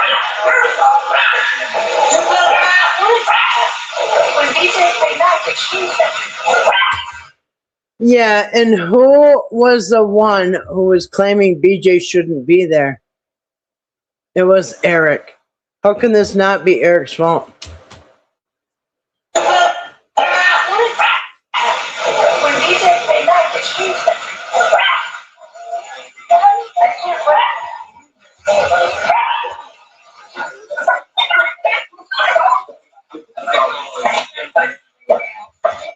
That adult protection should be ashamed of themselves. They should be embarrassed. They got played like a bunch of idiots. For what? Some gas and lunch? But deep in the home is Just protect the border and it got wrong. They didn't extend it. It's rather than, oh, I don't know, own up to their mess and try to fix. And you don't think Eric missing the court date was any fault of his? It's what they caused. What did Patrick and Betty do? They do what they always do. They whip out the good old BS narrative generator, crank it up to 11, and then start spewing some sob story designed to grab sympathy and shift blame onto literally anyone else. Hello. hey, Betty. Yeah. You know, people's going around saying that I knew when that damn court hearing was, and they said that you said that I knew when that court hearing was. Hey, you know. Well, that's what everybody's going around saying, and I've had several people, and I told them I didn't know jack shit about that court hearing. Because, Actually, I believe him. I believe him. well, everybody's, I guess, having their shit talking moment on Facebook. So Beyond stupid. And there was a time where Patrick was in the truck with Betty, and he asked Betty on the video, Betty, when you left the courthouse, who had the papers? She said, Eric had the papers. He took the papers, and he doesn't know when the day was. 9 days later, he doesn't know when the court date was still. Stupid. Like brain melting, drooling on yourself, stupid to not see right through it. But of course, the holler hoochies lap it up like it's the gospel truth because that's what they do. It's never accountability, never honesty, always some cheap excuse, some blame shift, some poor me performance art, distracting the fact that they are the reason APS showed up. They are the reason the Dream Home. Eric is the reason APS showed up. He's the one that got him involved. Eric was the one the dream home idea collapsed. They are the reason this family keeps spiraling. So Eric was the one reason they kept spiraling because, listen, before Eric showed up, the family was not spiraling at all. They were doing what they did every day for the last 75 years and sit on their porch, drink coffee, talk about what they're going to eat for the day and stuff like that. Wait for the mailman. Maybe go see if the chicken's got some eggs. picture this. I just wrapped up a long work day. I don't think they've ever spiraled in their life. Oops, I just lost my place.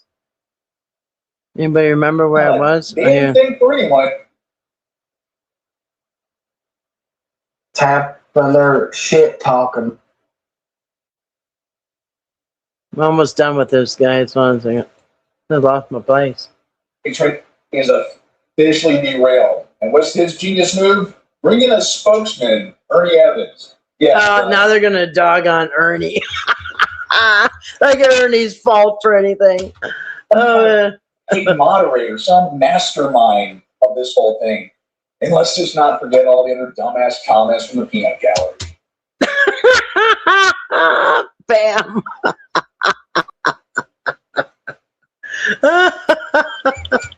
Meanwhile, the Whittakers, the actual people at the center of this, are now in Adult Protection Services custody. They're safe. They're being cared for. How do you know? The headline, but I don't know if they're very safe because people are taking pictures of them and release them to the public. I'm just saying. Dude, the internet drama queens want blood. Patrick, he's realized his money train is officially derailed. And what's so did Eric. This move? Bring in a spokesman, Ernie Evans. Yeah, let's make this official moment. Hi, Ernie. Ernie takes one look at the mess, figures out Patrick's been running the same scam from day one, and notes out of there faster than you can say, I regret everything. And the drama, it's boiling over. We even got jokes out there. Who would win in a fight between me and Ernie? I'm more of a lover than a fighter. And then, oh boy, the wackadoo internet grifters went full blast. Every nut job with a webcam and a Wi-Fi connection suddenly became Woodward and Bernstein breaking their own versions of what really happened. Spoiler alert, none of them could find reality if it smacked them in the face.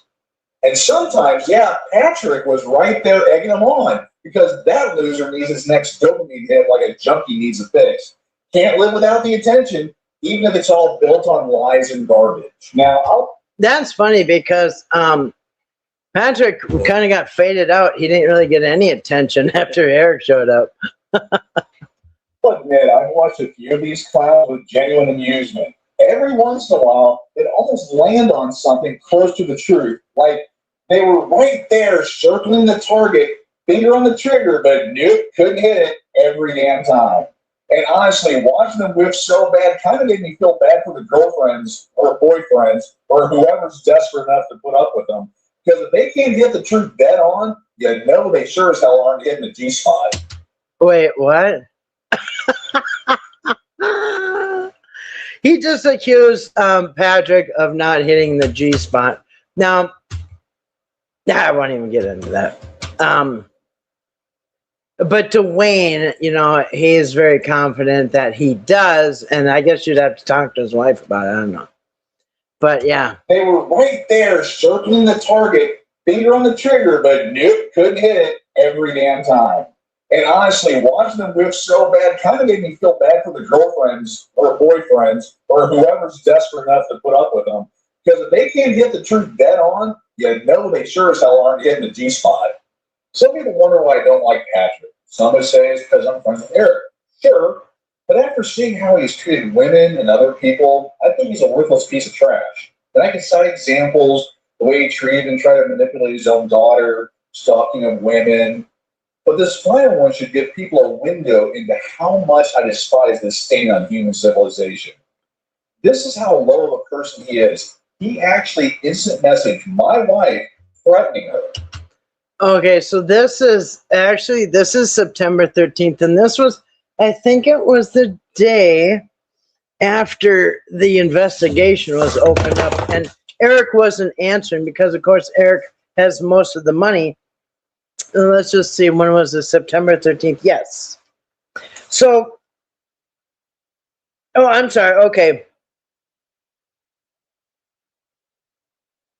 So they're taken on Monday the 8th. The 9th and the 10th is when Eric was still working with the Whittakers with the adult protection. On the 10th, Eric got told to go home and kick rocks.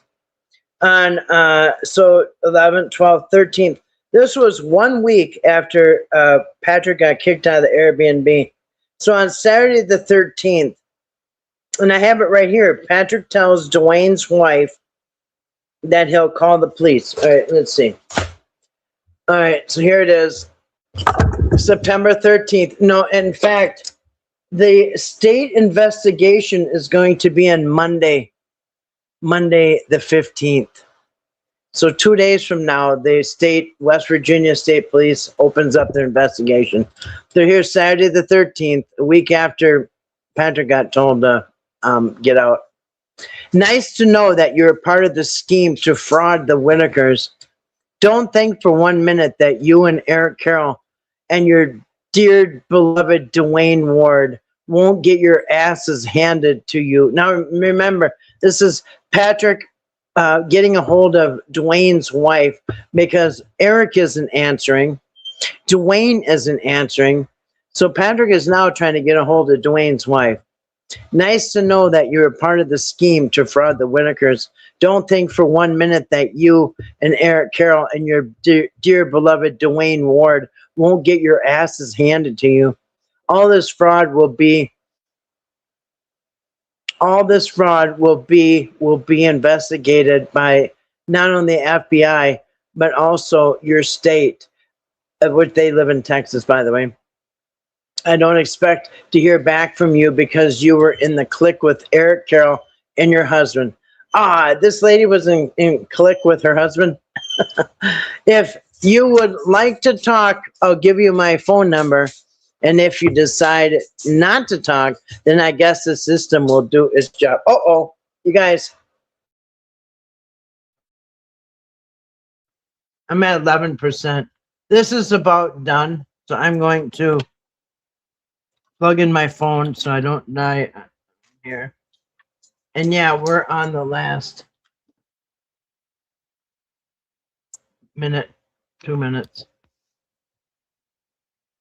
All right, we're going to hurry up real quick. Now, I don't have the microphone, so it might not sound all right. My wife, who has zero to do with any of this, if you support Patrick Rourke after this information, you're Yeah. a piece of trash, just like he is. Yeah, I've done my homework on this scam artist, and I can provide all kinds of information here, just a little bit of it, but it's just not worth it anymore. All right, let's do this, because some of y'all internet detectives are about as sharp as a bowling ball.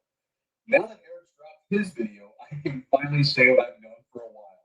All the money Eric has access to is sitting in a savings account. Yeah, Swiss bank account. Not Vegas, not on rims, not on some new best boat, in a bank account. Period. Here's the kicker. The only reason disbursements haven't happened yet is because, wait for it, he couldn't get Patrick to be straight about what money he pulled in on his platform. Oh, that's why Eric hasn't paid the Whittakers, because it's Patrick's fault. Patrick didn't tell him how much money he spent. Forms. Plural. Yeah, remember that little lie? Eric even went as far as trying to give the money he had to the police and adult protection services.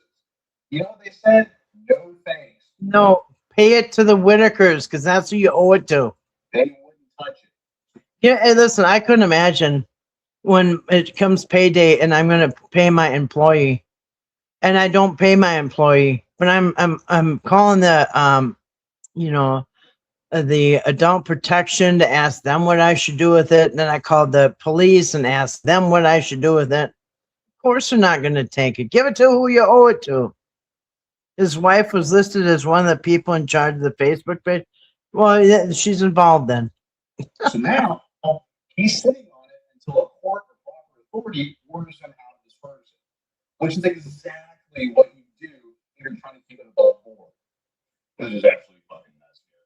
So after Eric made his video providing information, there were people that were then demanding more, and doing this and doing that.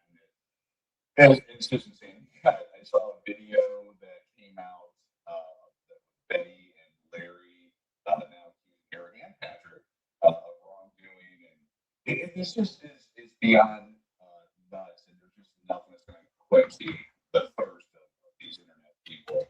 And this didn't age well, because 2 days later, Patrick and Eric were both named suspects by the state police.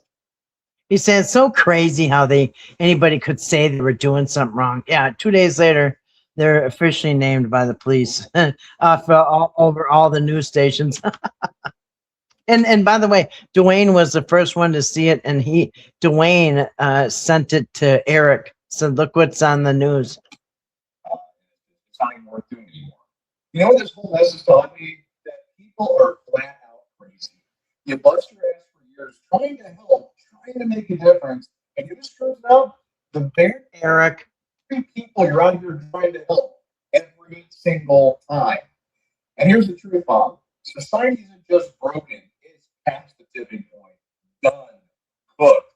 If you're Yeah. done to stick your neck out, like I did for over a decade, all you'll get is stabbed in the back by the same crowd you're trying to save. So here's where I'm at. My time altruistically helping is over. Done. I've already started stepping back, and I won't be putting myself in a line for ungrateful people anymore. This is the world you wanted. Well, congratulations. You got it. Pissed off Eric. yeah. So there's that. Oh boy! Oh boy! Oh boy! Did Eric pay? No, absolutely not. Eric did not pay Patrick's money from September 21st. No, they had by September 21st, they were all fighting with each other. So no, Eric got all the money after August 21st, except for the Facebook money, and that was Patrick's. Right. Yep. So there was that. That is what the Whittakers and the internet have taught me that the whole world is screwed up. You cannot move in and take advantage of people anymore because the cops are always butting in and everybody's onto their bullshit. So yeah, he's not going to try this anymore. I think that's what he said. Yeah. Well, he not only plays with Patrick's titties, but he also plays with little children's toys. Mm-hmm. I'm sure his wife is real turned on when Dewayne is in playing with his toys. I bet Dewayne wears Barney onesies too. Yeah. Kathy, the money Eric claims that he was trying to give APS was the money Patrick gave him, paying back what he had borrowed. Well, what about all the money that he owes them? Isn't that supposed to be paid back? You know, isn't he talking about all them? The Eric isn't Eric talking about the 1/3 that was supposed to go to the Whittakers? Isn't that what he's got put away in a secret magical account that nobody? I guess it's in one of them invisible bank accounts that nobody can see. Yeah, it's invisible, just like the house, the Amish log cabin that was invisible. The permits are invisible. The Amish are invisible. Eric's friends are invisible. But did you see him say that all that money that he got for the Airbnbs was supposed to be for the Whittakers, for them to stay in it? And Whittaker's didn't stay in it at all. Nope, not at all. So anyway, maybe I'll wrap this up about now. Before my phone goes dead, I got it plugged in, but it's hovering at 11-12%. So anyway, we've been going 3:39. I guess I'll wrap it up in case anybody wants to watch replay. It won't be too long.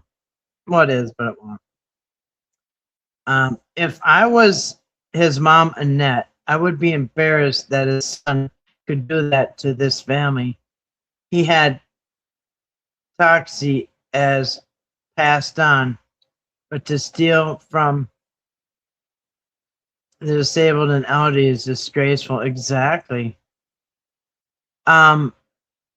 But you know what? I think she was in on it. I think she was in on it, and I think she was trying to help Eric do this because I saw a text from Annette, his mom, to Eric saying, "Eric, you're gonna be the best daddy Timmy ever had."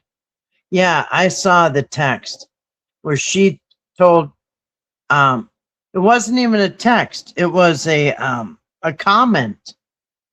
I think it was on a Facebook or something, but Annette Carroll said, "Oh, I'm so proud of you, son. You're going to be the best daddy for Timmy ever," something like that. So she was in on it. She ain't ashamed that she created this monster, in my opinion. Allegedly. Yeah.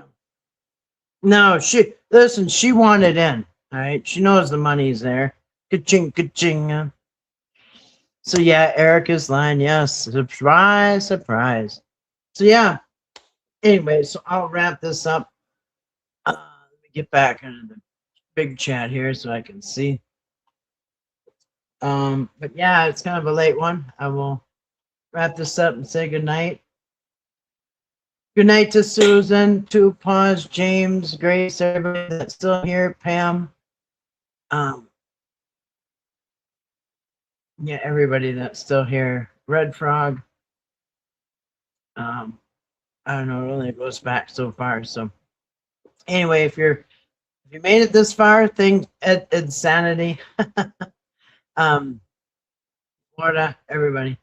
So yeah, thanks for hanging in there this far. If you're listening on the replay and you've made it this far, you are the champion, my friend. Yeah. Yeah. And thank you, Grace, and thank you, moderators. Thank you, everybody. Thank you for being here, and we will talk to you soon, maybe tomorrow night. We'll see how it goes, maybe. I don't want to promise, but probably tomorrow night. Anyway, thanks for watching. Thanks for being here, and peace out.